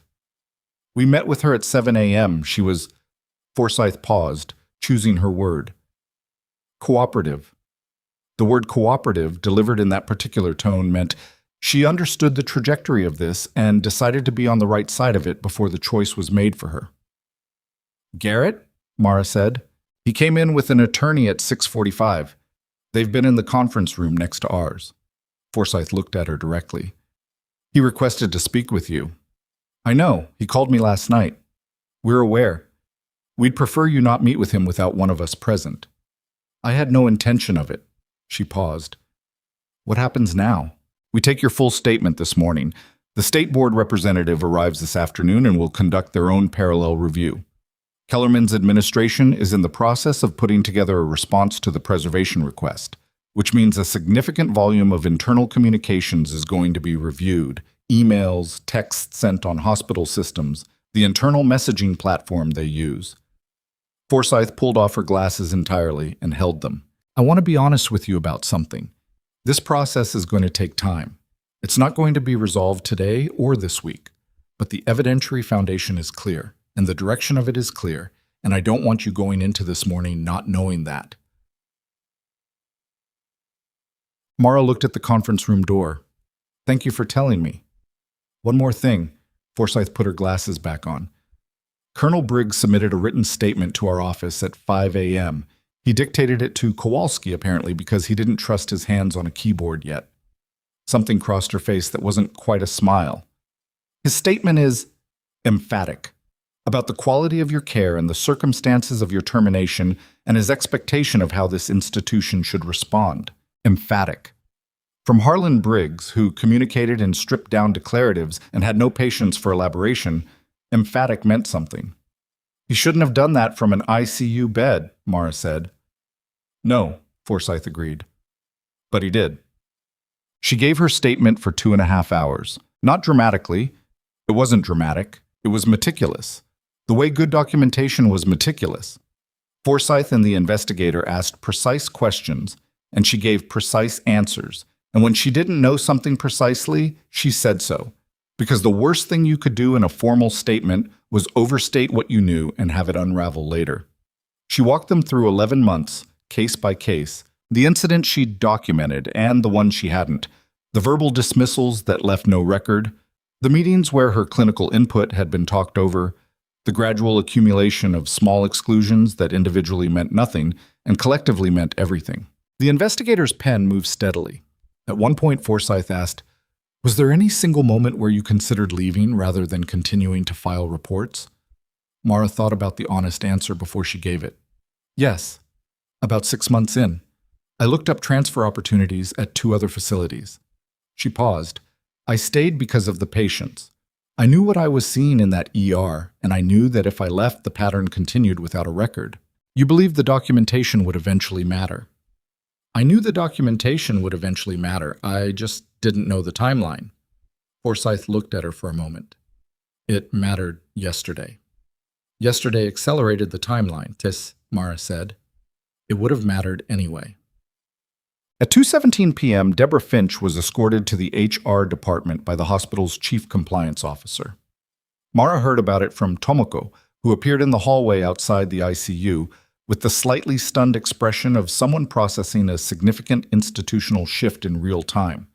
Word traveled fast in hospitals, always had. The social network of a medical facility was as efficient as any intelligent system, running on the same currency of observation and inference. They pulled her system access at noon, Tomoko said, keeping her voice low. She's been in compliance for 2 hours. What did they find? I don't know exactly, but Marcus said there was an email from Finch to Garrett about 6 weeks after your first incident report that apparently discusses the reports directly. Tomoko looked at her hands. People are saying she was aware of more than the reports, that some of the complaints that went into your personnel file came through her. Mara thought about the personnel file, the vague complaints about communication style, about team dynamics, about insubordination, complaints that had never been specific enough to challenge directly because they'd never been specific at all. That would explain some things, she said. Are you... Tomoko stopped, started again. How are you actually? You've been here since yesterday. You slept in the family room. I'm fine. Mara, I'm tired, she said, which was more accurate and which she allowed herself because Tomoko had earned honesty by showing up with coffee and a confession the day before. I'm tired, and I want this to be over, and I know it's not over yet. But the patient is stable and the documentation is in front of the right people. Those are the things that matter. Tomoko looked at her with the expression of someone who had more to say and was deciding whether to say it. Then, I gave my statement to the JAG team this morning about the Odom call. Everything I heard. I know, Forsyth told me. Did it help? It added to the record. Everything adds to the record. She paused. Thank you. I mean it. Escorted. Garrett's attorney requested a meeting with the JAG team at 3:30 p.m. and was granted one. Mara wasn't in the room and didn't want to be, but the building's information network being what it was, she knew within 40 minutes that the meeting had run long and that Garrett had left the conference room looking like a man who'd been shown something he couldn't talk his way around. She found out what it was at 4:45 p.m. when Forsyth came to find her in the ICU family room. The 2 prior hospitals came back, Forsyth said. She sat down, which was the first time since the morning that she'd sat down in Mara's presence, and the sitting down communicated something. Garrett was at Reston Valley Medical Center for 14 months before Kellerman. Before that, Hargrove University Hospital for his fellowship. We've requested records from both. And Reston Valley had an internal incident review involving Garrett approximately 8 months before he left for Kellerman. The review was inconclusive and he resigned before it was completed. The departure was characterized as voluntary in his reference letters. Forsyth looked at her steadily. At Hargrove, there were 2 informal complaints filed by nursing staff during his fellowship. Both were mediated internally and sealed. The shape of it was larger than Mara had thought, which meant she'd been the latest in a sequence, not the exception in an otherwise clean record. He's been doing this for years, she said. The pattern suggests so. We can't confirm the earlier incidents without full record access, which the state board will pursue through their own process. But the pattern of escalating documentation falsification and the targeting of nursing staff who raised clinical concerns, Forsyth paused. It's consistent. Other nurses at those facilities. We don't know yet. The board investigator is making calls. Mara sat with that. Other women, probably, in other ERs, who'd filed reports that went nowhere and eventually left or were pushed out and never knew about each other. The documentation existing in isolated systems never aggregated, never compared, until a federal preservation request pulled the thread. What happens to him, she said. That's for the board and the appropriate legal authorities to determine. What I can tell you is that his hospital privileges have been suspended pending review. That was formalized an hour ago, and that the evidence package we're building will be shared with the state medical board, the state health department, and the district attorney's office for their assessment of whether criminal charges are appropriate in any of the charting irregularities. Criminal charges. Not a certainty, but a real conversation being had in a real office somewhere by people with the authority to have it. What about Finch? Employment matter, primarily, handled by Kellerman's HR and compliance processes. But the email correspondence between her and Garrett is part of the preserved record, and the DA's office will receive the full package. Mara nodded. There was a silence in the room that was different from the silences that had preceded it. Not the silence of things unresolved, but the silence of things that had been set in motion. The particular stillness of a structure that had been holding something in place finally releasing its grip. Director Marsh asked me to let you know, Forsyth said, that the hospital's legal counsel has recommended an immediate review of your termination. Specifically, the basis and timing. I assumed that would happen. She also asked me to convey, personally, not formally, that she understands the termination was procedurally flawed and that she expects the review to reflect that. Mara looked at the wall for a moment. Pauline Marsh, who had signed paperwork 11 days ago without asking the right questions, who had let a man's reputation substitute for an investigation? The damage was done, and a formal acknowledgement didn't undo it, and Marsh probably knew that. Tell her I appreciate the communication, Mara said. The review can proceed on its own timeline. Forsyth stood. One more thing. Colonel Briggs is being assessed for extubation right now. Osei's upstairs. Mara was out of the chair before Forsyth finished the sentence.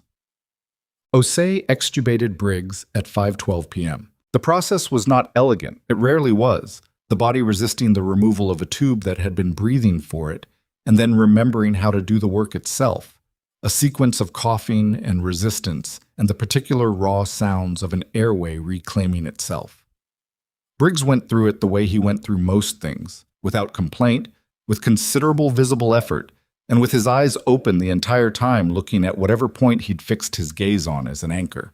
When it was done and his own breath was moving without assistance and the oxygen saturation was holding at 95%, and Osei had done his post-extubation assessment and said what needed to be said and left with the satisfied brevity of a surgeon whose patient was doing what the patient was supposed to do. Then Briggs turned his head on the pillow and looked at Mara, who was standing at the foot of the bed, and he said, in a voice that was rough and thin but his own, "Get me some water." She got him water. He drank it in careful sips the way Flores instructed, and when he was done, he set the cup down on the tray table and breathed for a moment with the concentrated attention of a man recalibrating his body's systems. "Forsyth's team," he said. "They have what they need?" "They have everything." "Good." A pause. "Garrett?" "Privileges suspended. State board involved. Potentially more, depending on what the DA decides." "Finch?" "Compliance review. Employment action pending." He processed this in the methodical way he processed operational updates, sorting each piece into its appropriate category. Then, "And you?" "Termination is under review." "Under review means they haven't fixed it yet. It means the process is moving in the right direction." His eyes held hers with the particular directness of a man who didn't find that answer fully satisfying but understood why it was the one available. "I put something in writing to Forsyth's team about your capabilities and the circumstances. I know you shouldn't have done it from an ICU bed. I was lucid. You'd been extubated for approximately— Mara. His voice stopped her. It was the voice he used when he was cutting through something, the one she'd heard in the field when the situation required absolute clarity and no more words than necessary. "You saved my life. Twice, in 2 different buildings, in 2 different years. The least I can do is write a paragraph." She looked at him. The ICU room, the monitors, the quiet efficiency of the unit around them, the particular stillness of someone who'd come very close to a certain line and come back from it. "Get some rest," she said. He closed his eyes. She was in the hallway, pulling the door closed behind her when her phone rang. Not Garrett this time. An unknown number, local area code, and something made her answer it. The same instinct that made her look twice at things other people walked past. "This is Voss." "Ms. Voss?" A voice she didn't recognize, male, careful. "My name is Raymond Chu. I'm a reporter with the Denton Falls Register. I'm calling because we've received information about a federal investigation at Kellerman Memorial and a military medical transport yesterday, and I wanted to give you an opportunity to comment before we publish." She stood in the hallway outside the ICU, and her mind ran through the implications in about 3 seconds. How they'd gotten the information, what they knew, what publishing at this stage would do to the JAG investigation, what it would do to Briggs's privacy, what it would do to the cases being built. "I have no comment at this time," she said. "We have information suggesting you were terminated yesterday morning and subsequently provided emergency care to a military patient. I have no comment. If you want to speak with the military team on site, I'd direct you to Captain Reyes. If you want to speak with the hospital, that's Director Marsh." She paused. "I'd also suggest that anything you publish that interferes with an active federal investigation could create significant legal exposure for your publication. That's not a threat. It's information." She hung up, stood in the hallway for a moment. A reporter. Which meant someone had talked. Inside the hospital, someone with access to enough information to know the shape of what had happened had decided to talk to the press. Not Mara's people. Which meant Garrett's people, or Finch's, or someone who thought that getting the story out on their terms was better than letting the investigation define the narrative. She called Forsyth. "I just got a call from the Denton Falls Register," she said when Forsyth picked up. "A reporter named Raymond Chu. They're publishing something." A pause on Forsyth's end that lasted exactly long enough for a person to understand the implications. "How much did he say they had?" "The termination, the military transport, the federal investigation." "Enough." She kept walking down the hall, moving because staying still felt wrong. Someone inside the building talked. We'll contact the paper through command channels. We can't suppress publication, but we can make sure they understand the legal framework. Another pause. Mara, this might accelerate things, not necessarily in a bad way. I know. Are you all right? She thought about the honest answer. She'd been in this building for 32 hours. She'd placed 2 chest tubes, given a 2.5-hour statement, watched Harlan Briggs get extubated, and now a reporter had her name in a story. I need to eat something, she said, and then I need to call a lawyer. I can recommend one, Forsyth said. She's good. Mara hung up and stood in the hallway of Kellerman Memorial at 5:49 p.m. on what was technically her second day of unemployment, and thought about the cardboard box she'd put in the family room because she'd been carrying it for too long to keep carrying it. The stethoscope was in there. Her shears. The photograph. She thought about the photograph, the 3 of them in the desert, squinting into the light. And she thought about the fact that somewhere on the 3rd floor, Wallace Odom was in a step-down unit, recovering from a dissection that should have been caught sooner, and that the records of why it hadn't been caught sooner were now in front of a federal investigative team, and that the man who'd contributed to it not being caught sooner had no hospital privileges tonight for the first time in his career. She thought about the reporter. She thought about Forsyth's words. This might accelerate things. And then she thought about something she hadn't considered, something that had been sitting at the edge of her awareness since the phone call ended, and that now moved to the center, clear and cold. If someone inside the hospital had talked to the press, and if that someone was connected to Garrett or Finch, then the story they were trying to tell the reporter wasn't the true story. It was their version of it, and their version had a full night's head start. She called the lawyer first. Forsyth's recommendation was a woman named Selena Park. No relation to the ICU attending, just the collision of a common name in a mid-sized city, who picked up on the second ring at 6:03 p.m. and listened to the situation summary without interrupting, and then said, in the measured tone of someone who'd heard a lot of situations and was calibrating where this one fell. Don't talk to the reporter. Don't talk to hospital administration without me present. Send me everything you have digitally, tonight, and I'll be at Kellerman at 8 tomorrow morning. The JAG team is already working the federal angle. Good. That helps us, not hurts us. Military preservation requests create a paper trail that's very hard to litigate around. A pause. Ms. Voss, from what you've described, the evidentiary position here is strong. I want you to eat something and sleep somewhere that isn't a hospital family room and let the process do what it's about to do. She sent the documents. She found the cafeteria and ate a sandwich that was unremarkable in every way and necessary in the way that unremarkable things sometimes were. She went back upstairs and checked on Briggs, who was sleeping with his oxygen saturation at 96% and his drainage tubes on appropriate output. And then she went to the family room and slept 5 hours without dreaming. The Denton Falls Register published at 6 a.m. The story was on their website by 6, and in the printed edition by the time the first shift nurses arrived at Kellerman.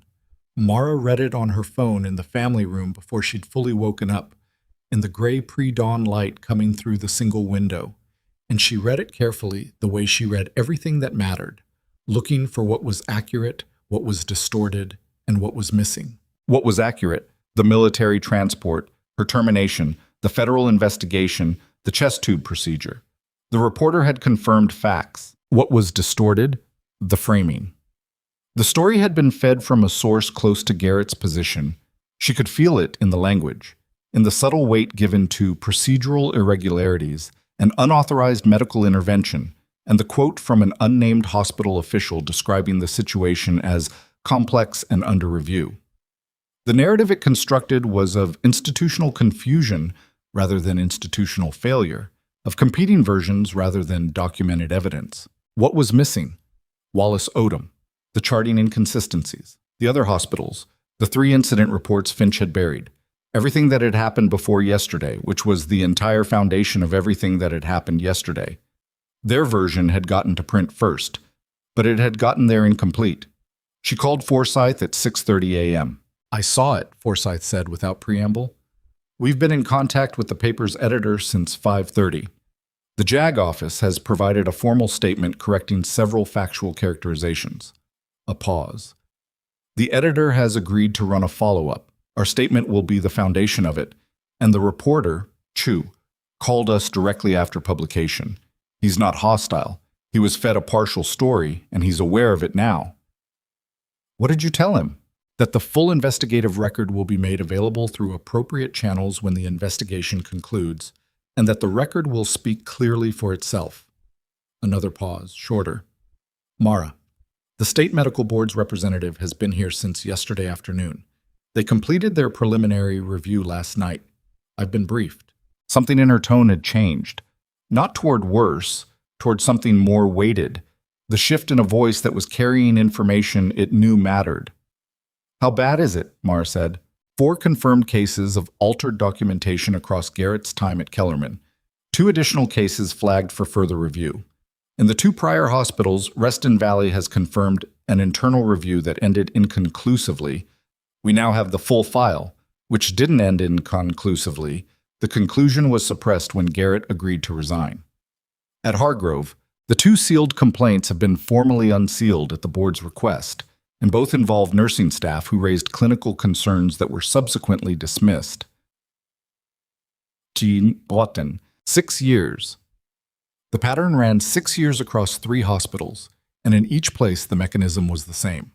A nursing staff member noticed something, raised it, was managed out or suppressed, and the record of it was contained before it could travel. Mara had been the 3rd attempt.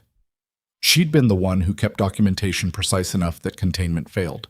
The board is recommending emergency suspension of his license pending the full investigation, Forsyth said. That's not final yet, but the recommendation is made. When will it be public? The board holds a formal session in 8 days. Suspensions are a matter of public record. She paused one more time, the last pause, and what she said next was quieter than everything before it. There will also be a formal finding regarding your incident reports, specifically the ones that were improperly closed by Finch and the ones that were reviewed by Shea in conflict of interest. That finding will state clearly that the reports were accurate, appropriately filed, and improperly handled. It will become part of the permanent record.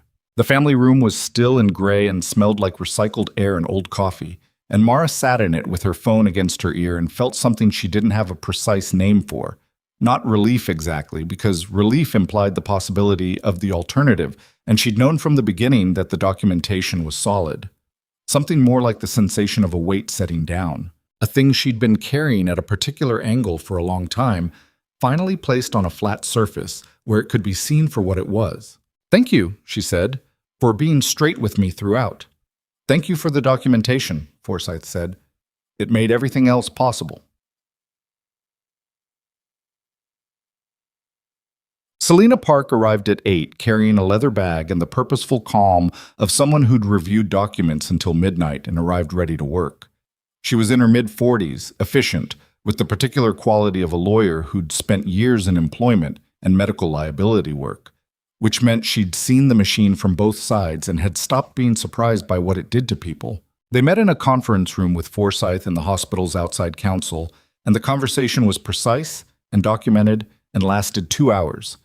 And at the end of it, the outside counsel said, in the careful language of institutional acknowledgement, "The hospital is prepared to confirm that the termination of Ms. Voss was procedurally deficient and without adequate evidentiary basis, and that the hospital will be issuing a formal reversal of that action." Selena Park made a note. In addition, the outside counsel continued, in the tone of someone reading from a list of things they had been instructed to say and were saying them in the agreed order, the hospital will be reaching out to the state nursing board to ensure that no adverse action appears on Ms. Voss's professional license related to the termination, and will provide a formal letter of correction to that effect. Another note, and the hospital is prepared to discuss appropriate remediation for the period of wrongful termination, including compensation for, "We'll address the financial terms separately," Selena said pleasantly. "Let's make sure the record correction and the license protection are documented first." The outside counsel agreed. They were documented. Mara watched the process and felt the distance of it.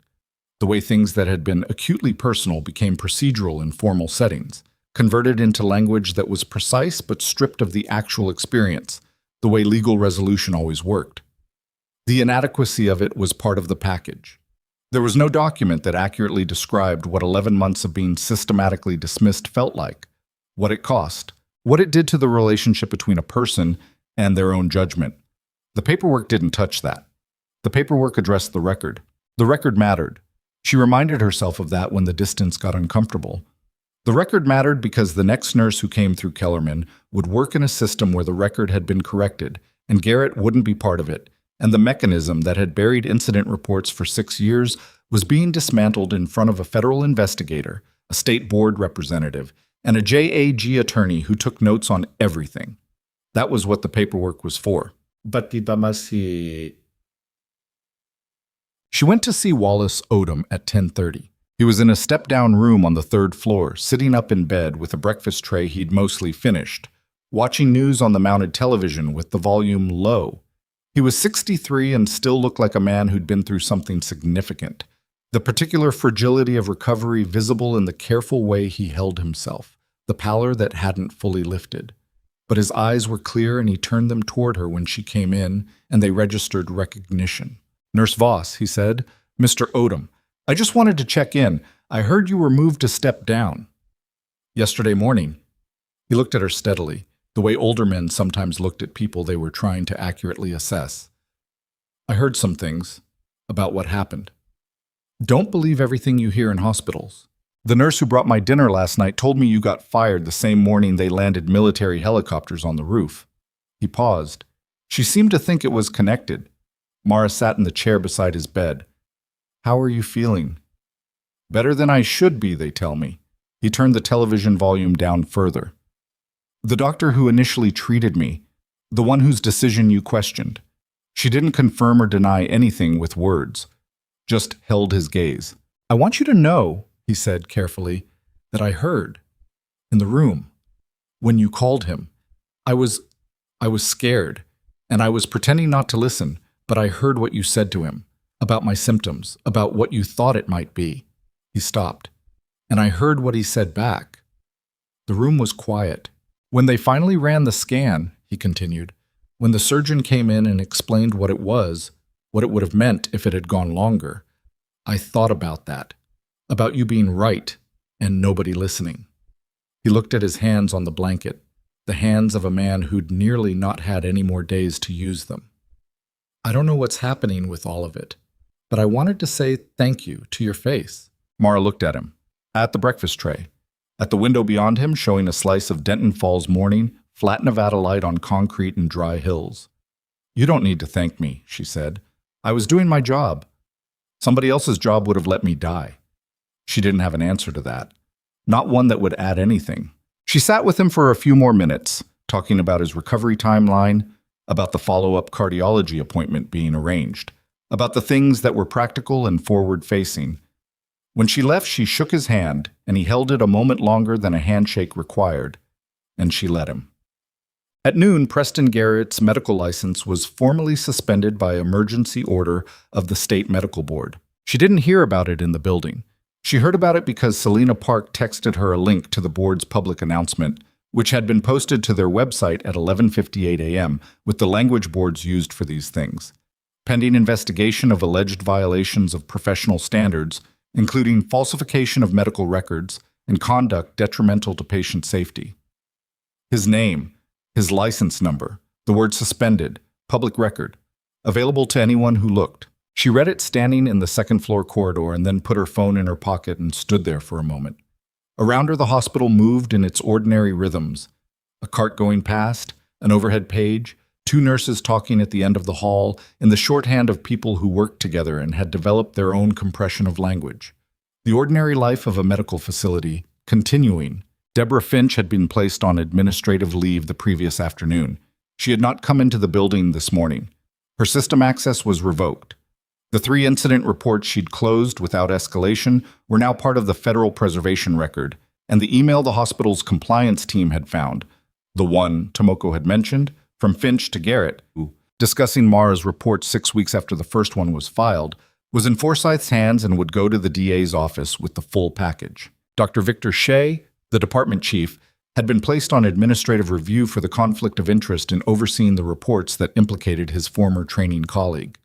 He was still technically on staff, but the review board had been assembled that morning, and Selena Park had made clear that the outcome of that review was not something the hospital had much discretion over, given the documented record. None of it happened the way it did in the stories people like to tell about justice.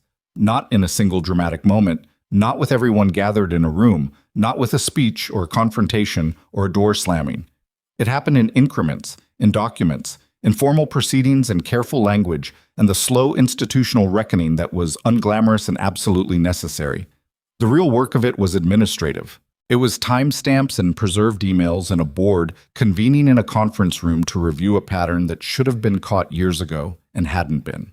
That was how it actually worked, and Mara had known that from the beginning, which was why she'd filed the reports precisely and kept the copies. She was in Briggs's ICU room at 2 in the afternoon when Director Marsh appeared in the doorway. Briggs was awake, sitting up slightly, his voice still rough but present, and he'd been asking questions about the investigation with the operational directness of a man who did not believe that being a patient exempted him from needing accurate information. Mara had been giving him what she knew. Kowalski, who was still posted outside and had apparently decided this was his assignment until further notice, had been supplementing from his end of the corridor. Marsh stopped in the doorway with the particular posture of someone who had done something they felt ambivalent about and had come to account for it anyway. She looked at Briggs and then at Mara. "I can come back," she said. "Say what you came to say," Briggs said. His voice left no room for equivocation. Marsh came in. She stood at a distance that was respectful without being avoidant, and looked at Mara with the expression of a woman who'd spent the last 24 hours looking at her own decisions and not liking everything she saw. "The board of directors held an emergency session this morning," she said, "following the state board's action and the federal investigation and the compliance team's preliminary findings." She paused. "My resignation was accepted at 11 a.m.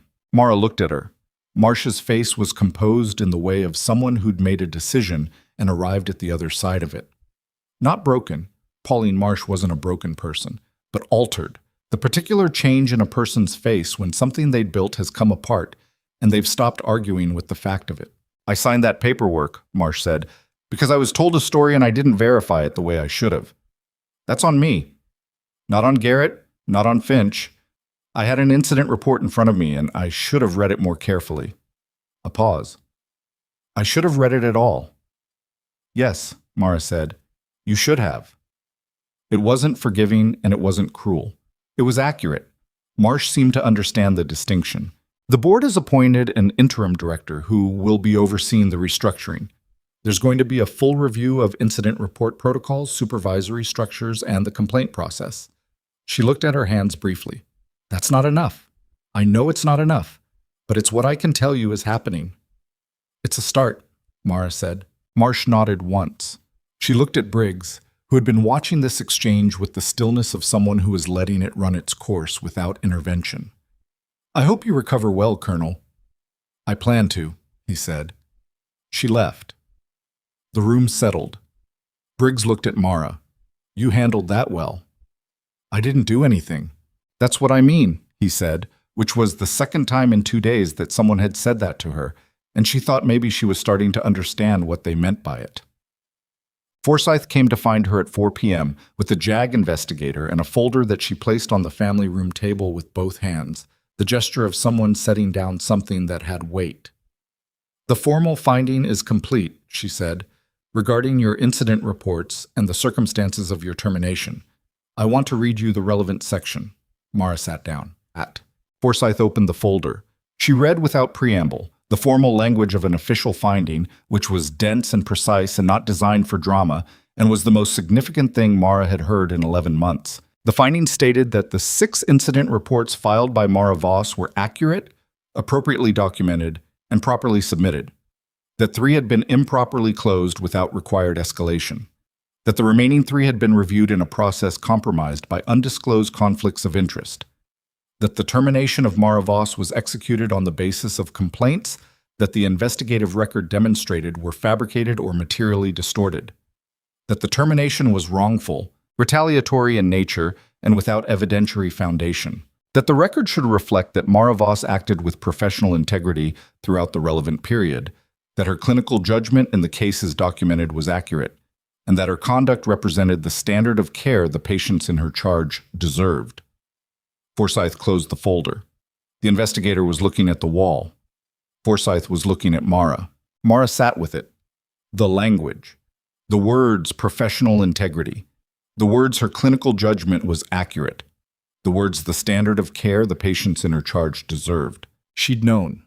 She'd known it the whole time, which was why she'd been able to keep filing when it would have been easier to stop.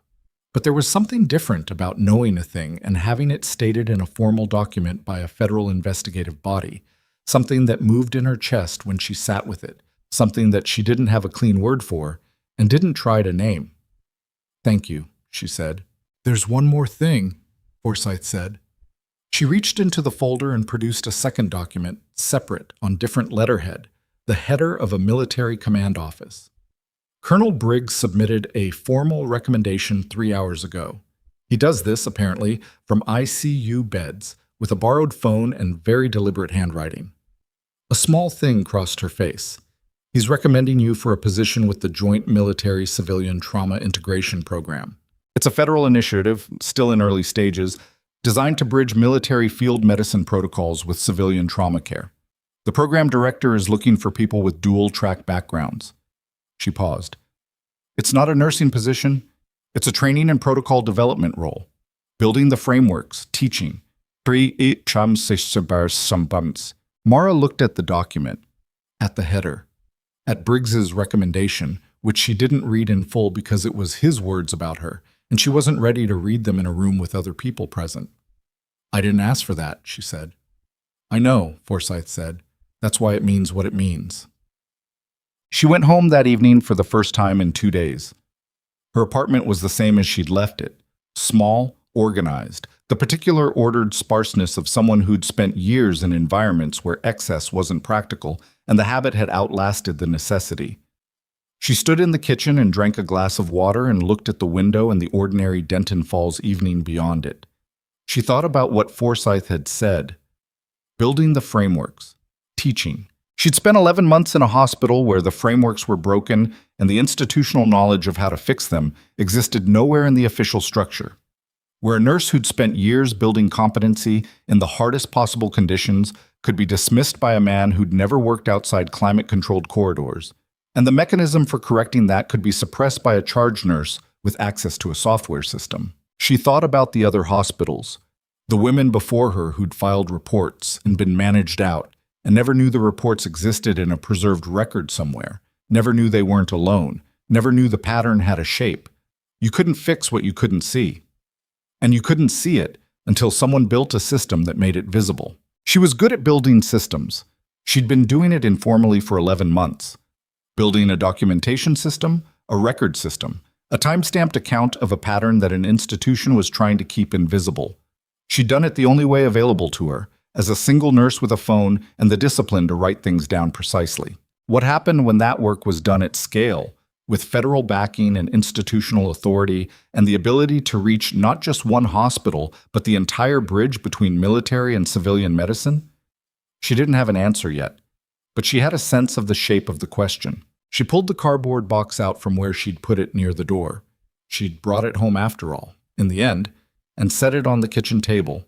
Stethoscope, shears, 2 protein bars, slightly compressed, the laminated drug reference card, the photograph. She held it up to the light.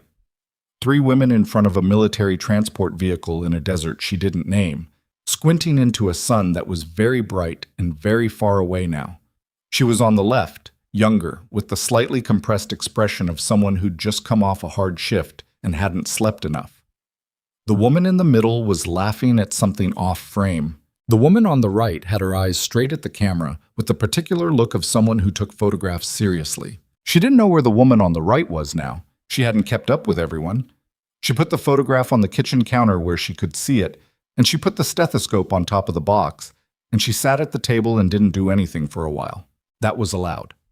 After 2 days of constant forward motion, of putting everything available to her toward the next problem and the next decision, and the next piece of the record, after all of it, sitting at a kitchen table in the evening and not doing anything for a while was allowed.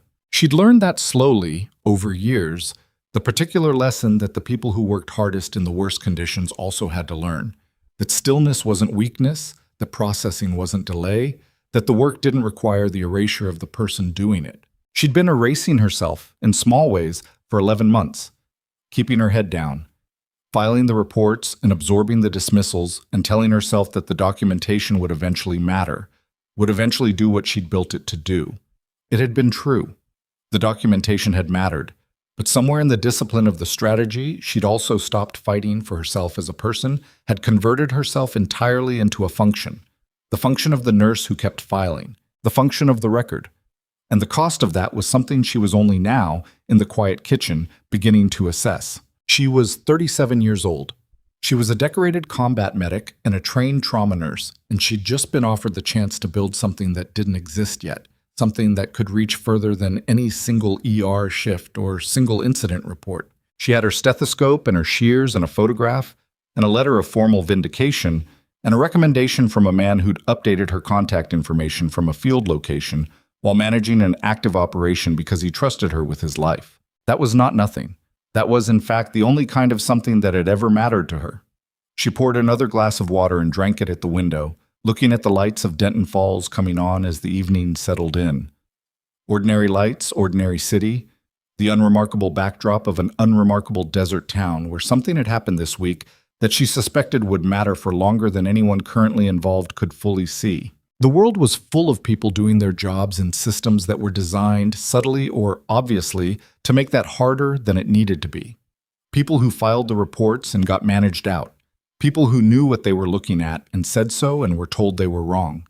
People who kept the timestamps and absorbed the dismissals and went home at the end of the shifts not knowing if any of it was building toward anything. She wanted to build something for those people. A structure. A set of frameworks that made the pattern visible before it had run 3 hospitals and 6 years and a near death in an ICU.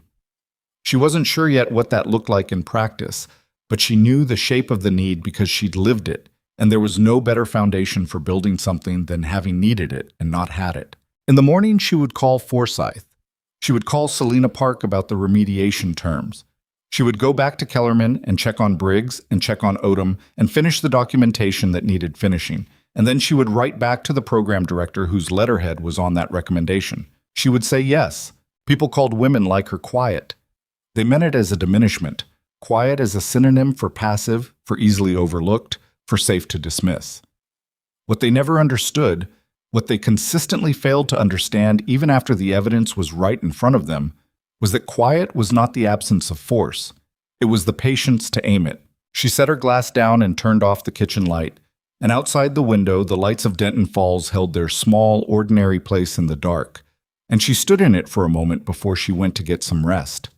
She had work to do.